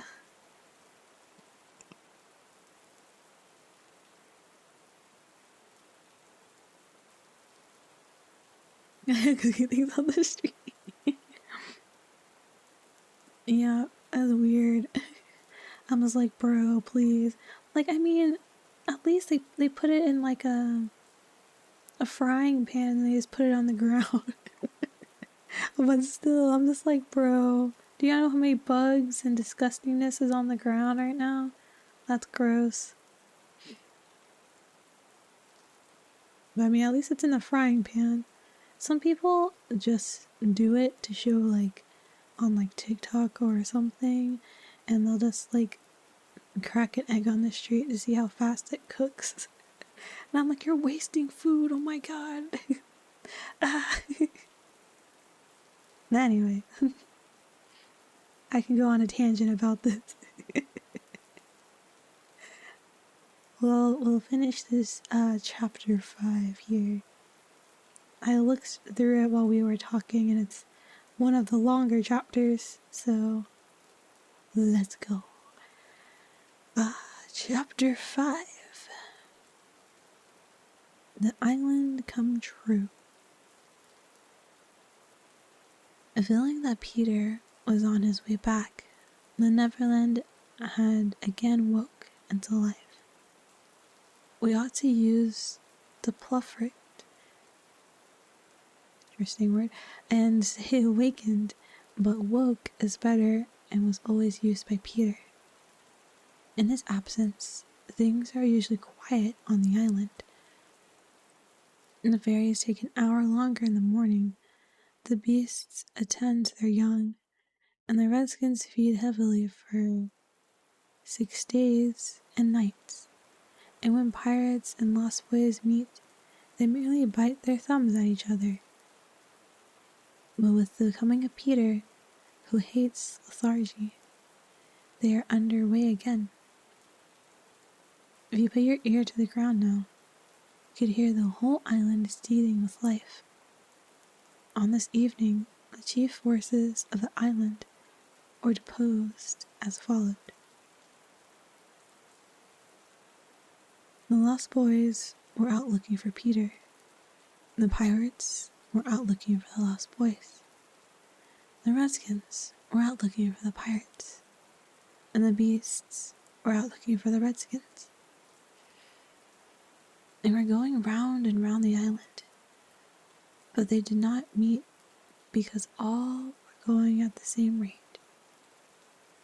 All wanted blood except the boys, who liked it as a rule, but tonight were out to greet their captain.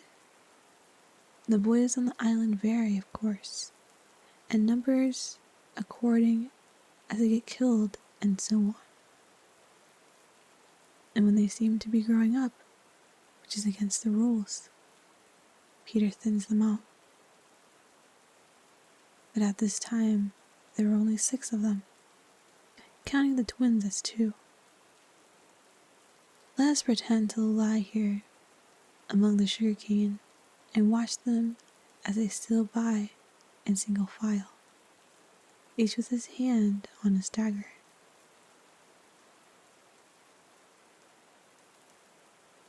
They are forbidden by Peter to look in the least like him, and they wear the skins of the bears slain by themselves, in which they are so round and furry that when they fall, they roll. And they have therefore become very sure-footed. The first to pass is Tootless, not the least brave, the most unfortunate of all a gallant band.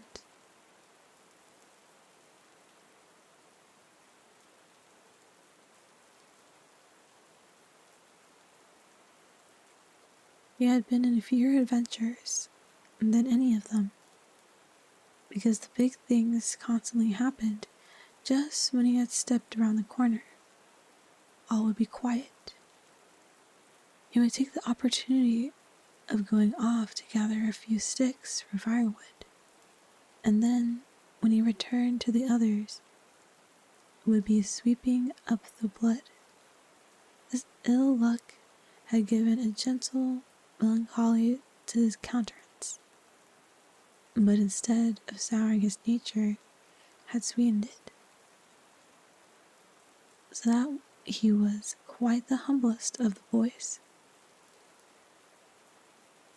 Poor kind Tootless, there is danger in the air for you tonight. Take care lest an adventure is now offered you which, if accepted, will plunge you in the deepest woe.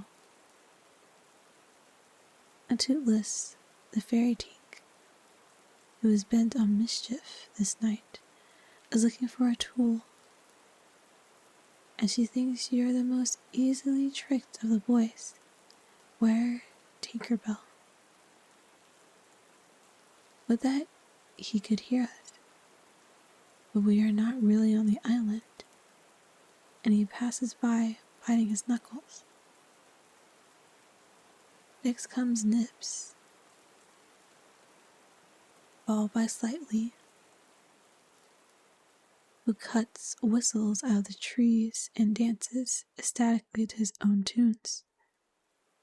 Slightly is the most conceited of the boys. He thinks he remembers the day before he was lost, with their manners and customs, and this has given his nose an offensive tilt. Curly is fourth.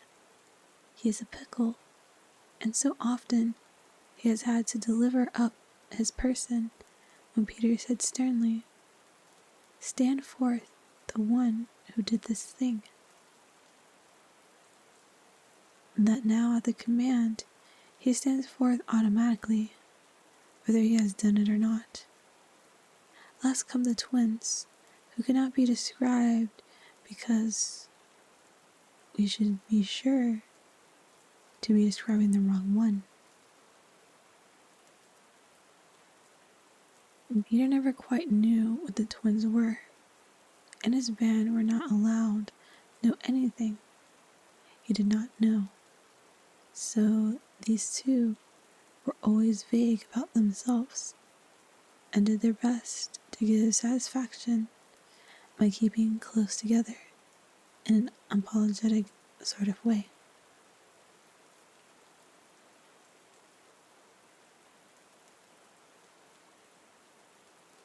This is soothing.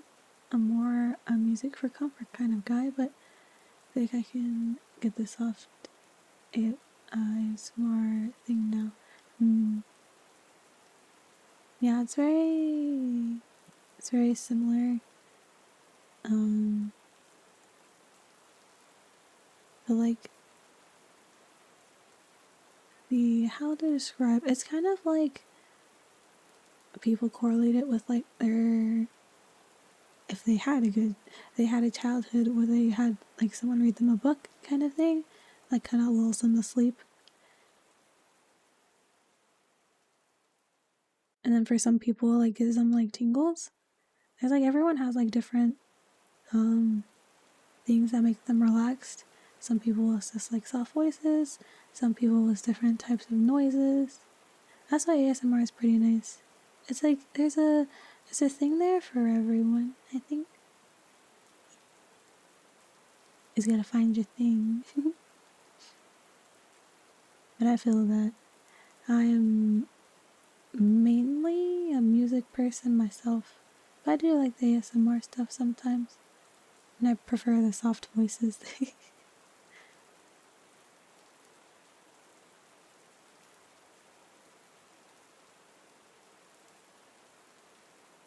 The boys vanished in the gloom, and after a pause, but not a long pause, for things go briskly on the island, come the pirates on their track.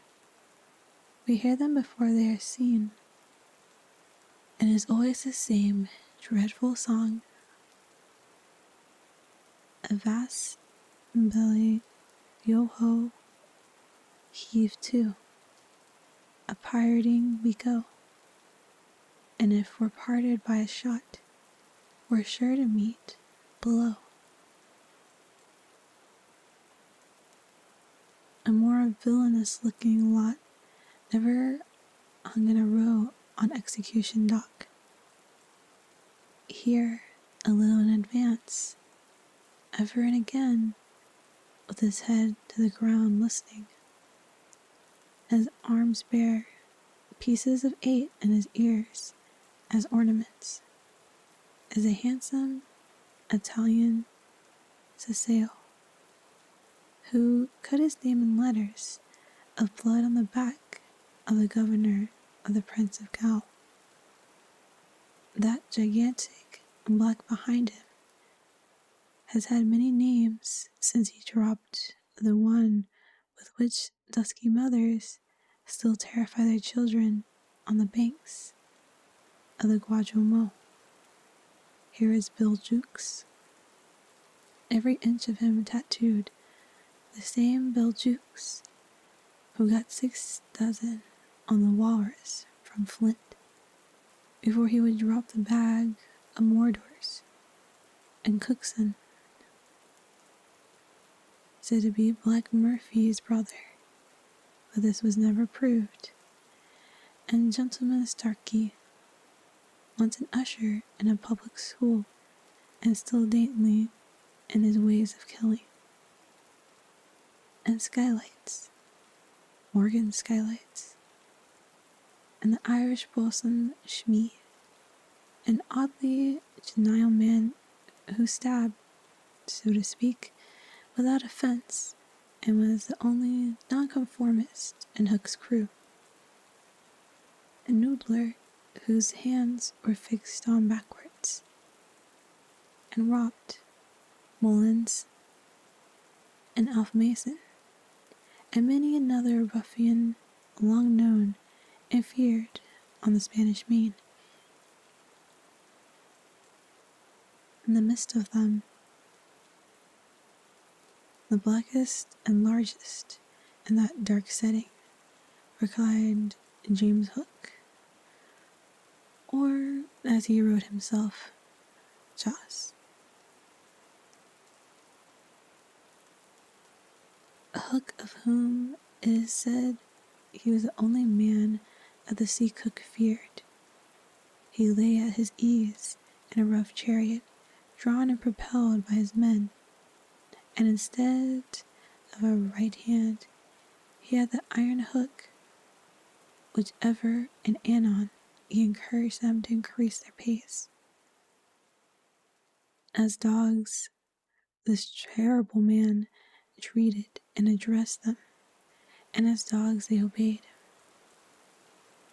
In person, he was cadaverous and black-eyed, and his hair was dressed in long curls, which, at a little distance, looked like black candles, and gave a singularly threatening expression to his handsome countenance.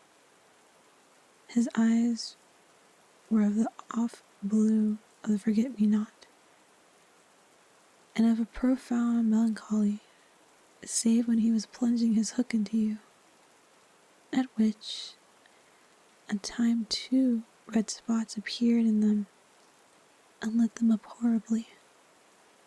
In manner, something of the grand seigneur still clung to him, so that he even ripped you up with an air. And I have been told that he was a raconteur of repute.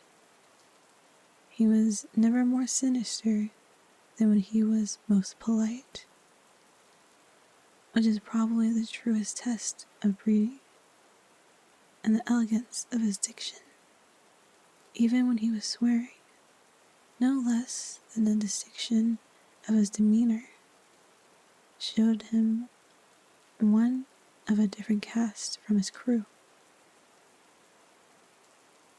A man of indomitable courage. It was said that the only thing he shied at was the sight of his own blood, which was thick and of an unusual color. In dress, he somewhat aped the attire associated with the name of Charles II, having heard it said in some earlier period of his career. They bore a strange resemblance to the ill-fated Stuarts, and in his mouth he had a holder of his own contrivance, which enabled him to smoke 2 cigars at once. But undoubtedly, the grimmest part of him was his iron claw. Let us now kill a pirate to show Hook's method. Skylights will do it. As they pass, the Skylights lurches clumsily against him. Roughing his lace collar, the Hook shoots forth. There is a tearing sound and one screech, and the body is kicked aside, and the pirates pass on. He has not even taken the cigars from his mouth. Such is the terrible man against whom Peter Pan is pitied. which will win.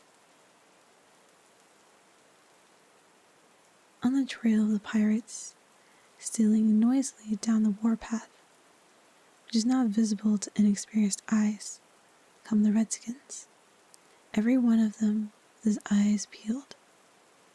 They carry tomahawks and knives, and their naked bodies gleam with paint and oil.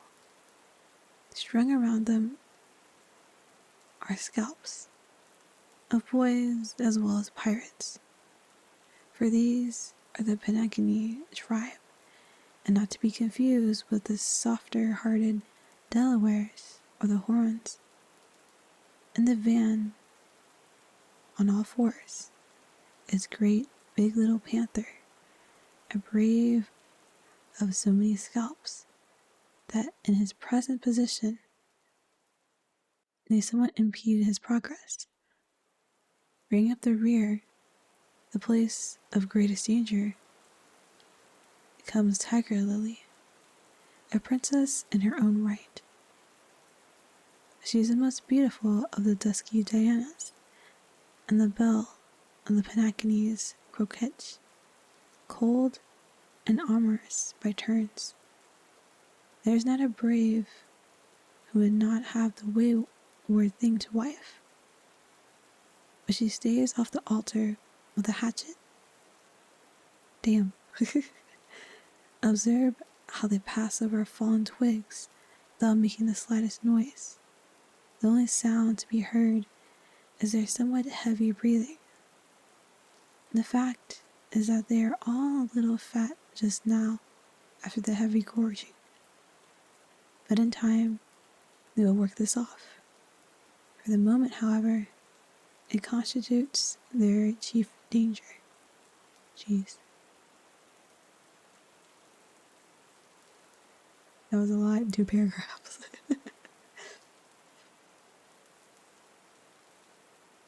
So is this a hobby, or is this one of those I want to quit my 9 to 5 for what I want situations? This is definitely more of a hobby for me. I don't even have a normal job. I was about to say I don't have a normie job. I was like, I don't have a normal job. I haven't had a normal job since before vid.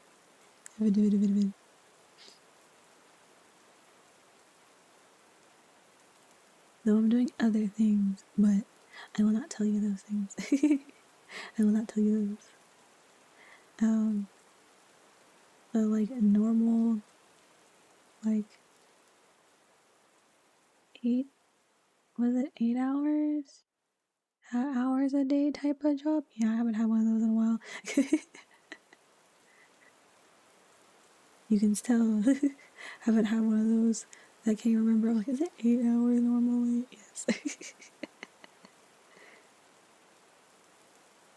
But I have other things I'm doing, so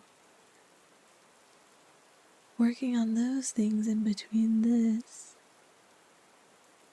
And even when I go back to working and stuff, I'll probably still do this. Because I'm not doing it like constantly type thing. It's more of I stream once or twice a week, and then 2 or 3 times during the week I make other content, and then yep. Then I do my other IRL things for the rest of the week. Yay!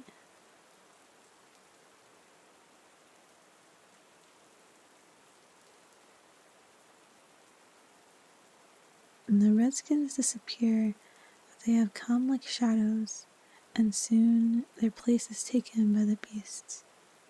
A great, emote progression.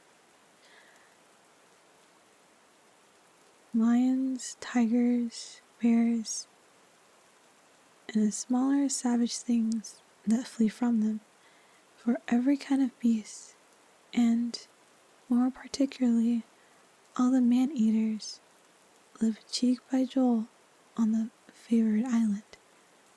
Their tongues are hanging out, they are hungry tonight.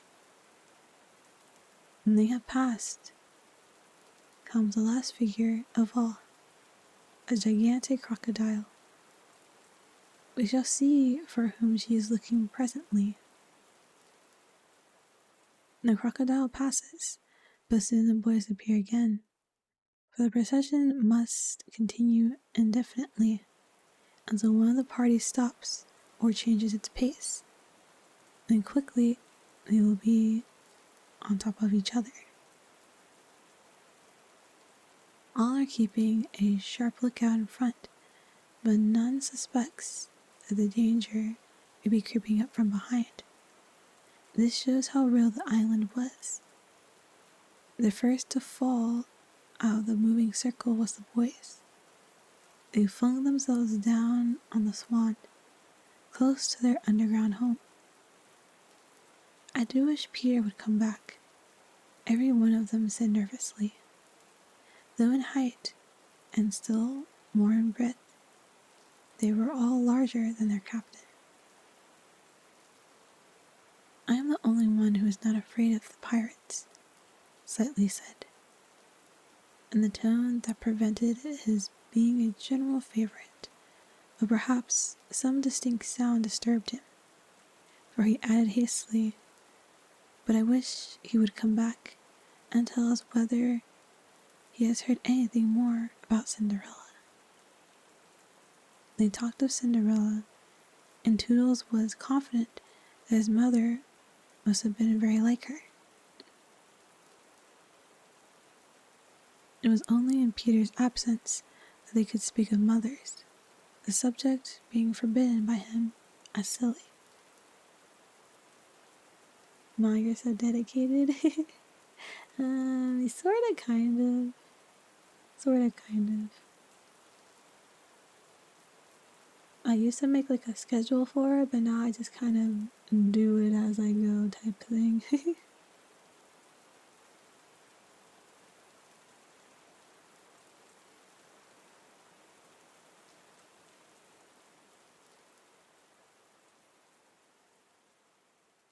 All I remember about my mother, Nibs told them, is that she often said to my father, "Oh, how I wish I had a checkbook of my own.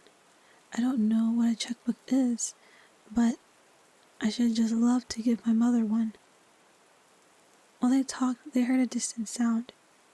You or I, not being wild things of the woods, would have heard nothing, but they heard it, and it was a grim song. Yo ho, yo ho, the pirate life, the flag-o, skull and bones, a merry hour, and hempen rope, and hay for Davy Jones. And once the lost boys. But where are they? They are nowhere there. Rabbits could not have disappeared more quickly.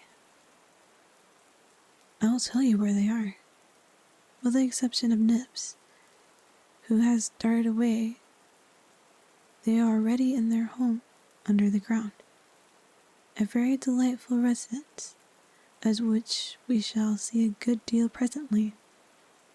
But how have they reached it? For there is no entrance to be seen, not so much as a large stone, which is rolled away, would disclose the mouth of a cave. Look closely, however, and you may note that there are here 7 large trees, each with a hole and its hollow trunk as large as a boy. These are the 7 entrances to the home under the ground, for which Hook has been searching in vain these many moons. Will he find it tonight? As the pirates advanced, the quick eye of Starkey sighted Nibs disappearing through the wood, and at once his pistol flashed out, but an iron claw gripped his shoulder. "Captain, let go," he cried. Now for the first time we hear the voice of Hook. "Put back that pistol first," it said threateningly. "It was one of those boys you hate. I could have shot him dead." And the sound would have brought Tiger Lily's redskins upon us. "Do you want to lose your scalp?" "Shall I after him, Captain?" asked pathetic Shmi, "and tickle him with a Johnny corkscrew?" Shmi had pleasant names for everything, and his cutlass was Johnny Corkscrew, because he wiggled it in the wound. One would mention many lovable traits of Shmi. For instance, after killing, it was his spectacles he wiped instead of his weapon. "Johnny's a silent fellow," reminded Hook. "Not now, Shmi," Hook said darkly. "He is only one, and I want to mischief all the 7. Scatter and look for them." The pirates disappeared among the trees, and in a moment their captain and Shmi were alone. Hook heaved a heavy sigh, and I know not why it was. Perhaps it was because of the soft beauty of the evening. There came over him a desire to confide to his faithful bosun the story of his life. He spoke long and earnestly, but what it was all about Smee, who was rather stupid, did not know in the least. And then he got word of Peter. Most of all, Hook was saying passionately, "I want their captain, Peter Pan. 'Twas he cut off my arm." He brandished the hook threateningly. "I've waited long to shake his hand with this. Oh, I'll tear him." "And yet," said Smee, "I've often heard you say that Hook was worth a score of hands for combing the hair of other homely uses." "Aye," the captain answered. "If I was a mother, I would pray to have my child born with these instead of that." And he cast a look of pride upon his iron hand, and one of scorn upon the other. Then again he frowned.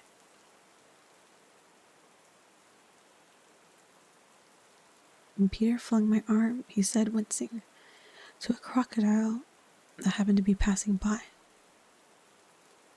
"I have often," said Shmi, "noticed your strange dread of crocodiles." "Not all crocodiles," Hook corrected him, "but of that one crocodile." He lowered his voice. "It liked my arm so much, Shmi, that it has followed me ever since, from sea to sea, and from land to land, flicking its lip for the rest of me." "In a way," said Shmi, "in a sort of a compliment." "I want no such compliments," Hook barked. "I want Peter Pan, who first gave the brute its taste of me." He sat down on a large mushroom, and now there was a quiver in his voice. "Shmi, that crocodile, that crocodile would have had me before, but by a lucky chance it swallowed a clock, which goes tick-tick inside it. And so, before it can reach me, I hear the tick-bolt." He laughed, but in a hollow way. "Some day," said Shmi, "the clock will run down, and then he'll get you." Hook wetted his dry lips. "Ay," he said, "that's the fear that haunts me." Since sitting down, he had felt curiously warm. "Shmi," he said. The seat is hot. He jumped up. Odds bobs, hammer and tongs are burning.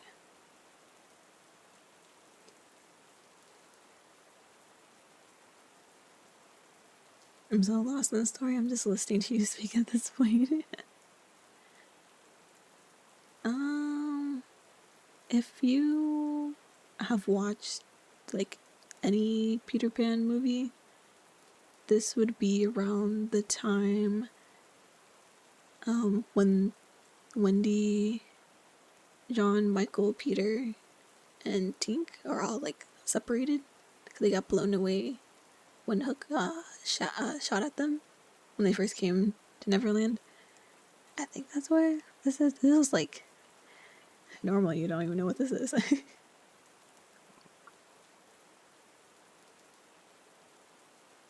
They don't normally, like, go over this in the story at all. It's not a thing.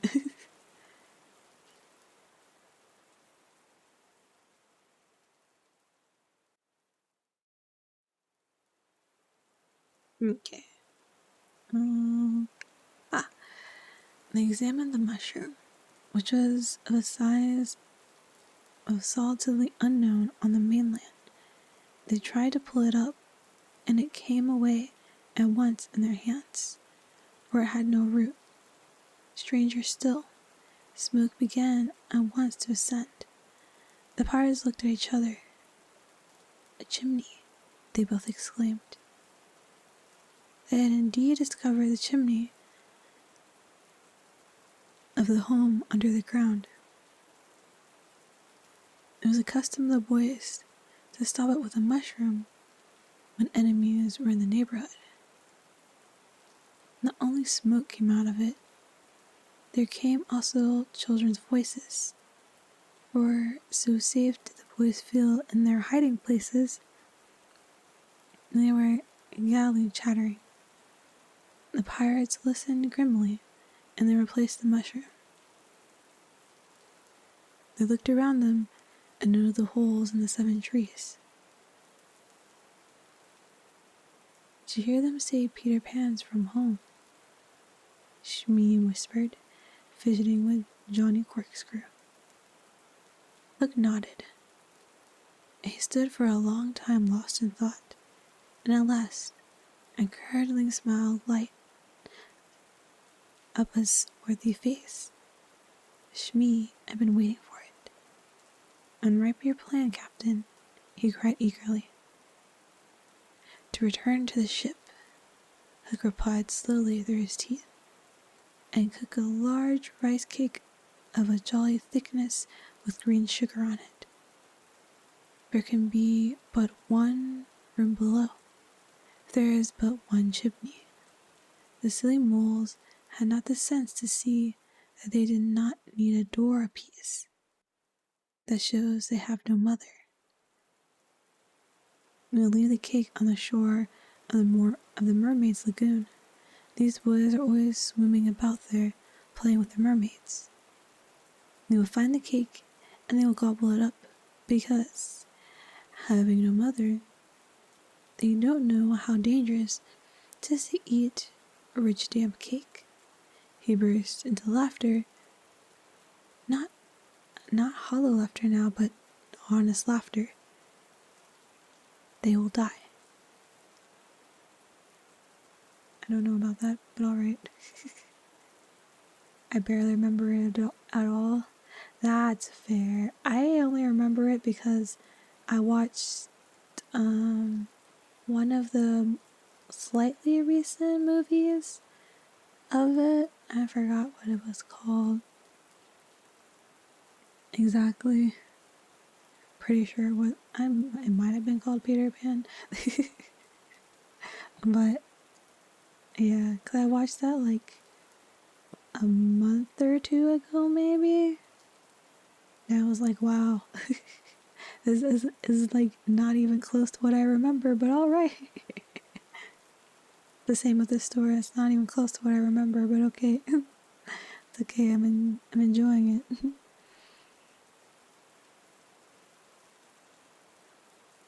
Shmia listened with growing admiration. It's the wickedest, prettiest palsy ever I heard of, he cried, and in there they danced and sang. A vast ballet when I appear, by fear they're overtook, knots left upon your bones, when you have shaken claws with hook. They began the verse, but never finished it, for another sound broke in and stilled them. There was at first such a tiny sound that a leaf might have fallen on it and smothered it. But as it came near, it was more distinct. Tick, tick, tick, tick. Hook stood shuddering, one foot in the air.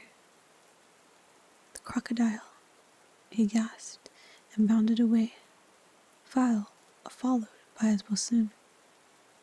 It was indeed the crocodile, and it passed the redskins who were now on the trail of the other pirates.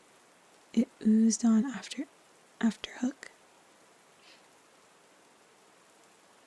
Once more the boys emerged into the open, but the dangers of the night were not yet over. For presently Nibs rushed breathlessly into their midst, pursued by a pack of wolves. The tongues of the pursuers were hanging out. The baying of them was horrible. "Save me!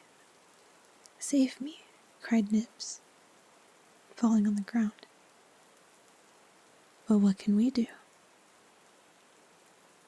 It was a high compliment to Peter that at that dire moment their thoughts turned to him. What would Peter do? They cried. Almost in the same breath they cried. Peter would look at them through his legs. And then, let's do what Peter would do. And it's quite the most successful way of defying wolves. And as one boy bent and looked through their legs, the next moment is a long one. But victory came quickly, for as the boys advanced upon them in the terrible attitude, the wolves dropped their tails and fled. Questionable, but okay.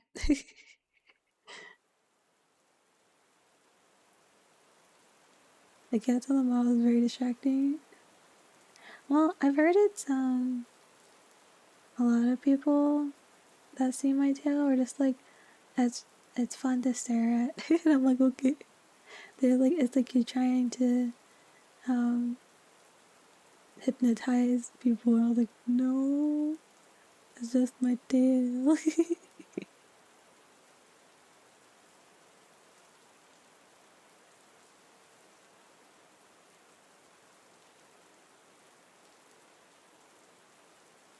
And now Nibs rose from the ground, and the others thought that his staring eyes still saw the wolves, but it was not the wolves he saw.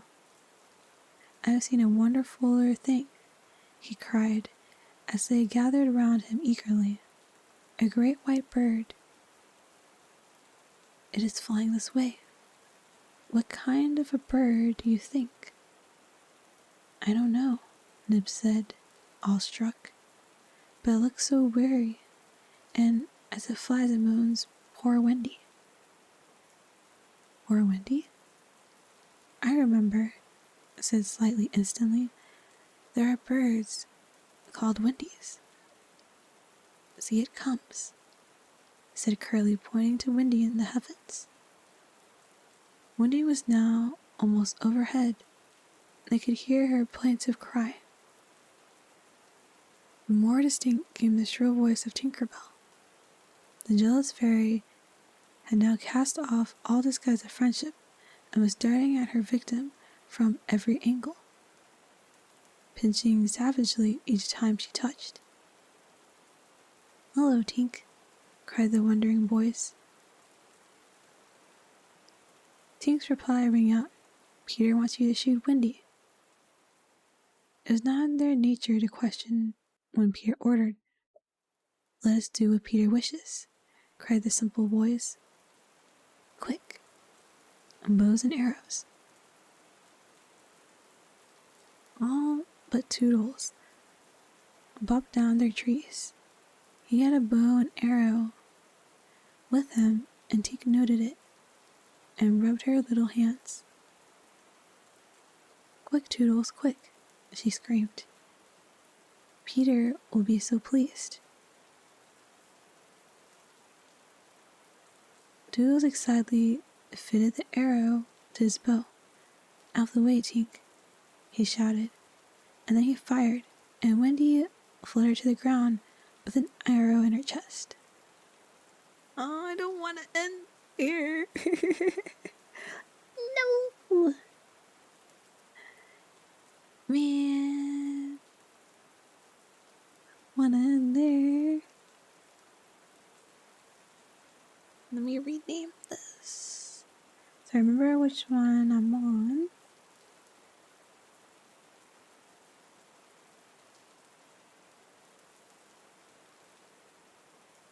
But next time we'll be on chapter 6. Chapter 6. Go. Save. Keep going. No, I wish.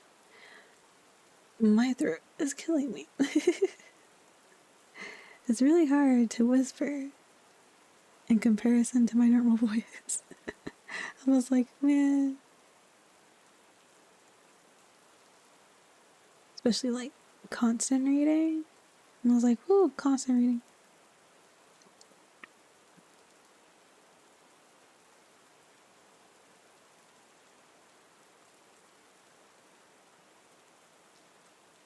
At first I thought that said you know the rules.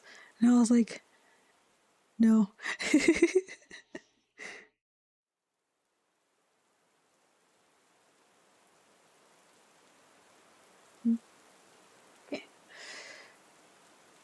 Okay, today is Tuesday, so I might do another stream Friday. I don't know yet. I'll see how much I can get done on Wednesday and Thursday. But if I do a stream Friday, it'll be scheduled in the live section. So that way it'll at least be up by Thursday. So we'll see. What will I do? I don't know. I feel like playing a game. That's all I always do. I'm trying to make my content more ASMR-y and not as much gameplay-y. I play too much games. But I'll play games from time to time. And plus, Honkai Star Rail Blade is coming out. Yeah. So maybe we'll play that. Yeah. I want Blade. Give him to me. I will be happy, happy goddess. But yeah, thanks all for joining my stream Friday. We shall see. I'll also post it on my Twitter account as well if we are, so you'll know. But hopefully you had fun, you enjoyed, you got some relaxies, some nice tingles. Tingle. But yeah, have a good rest of your day, night, whatever time zone it is for you. And I'll see you next time. Bye-bye. Bye-bye. Bye-bye. Bye-bye. Bye-bye.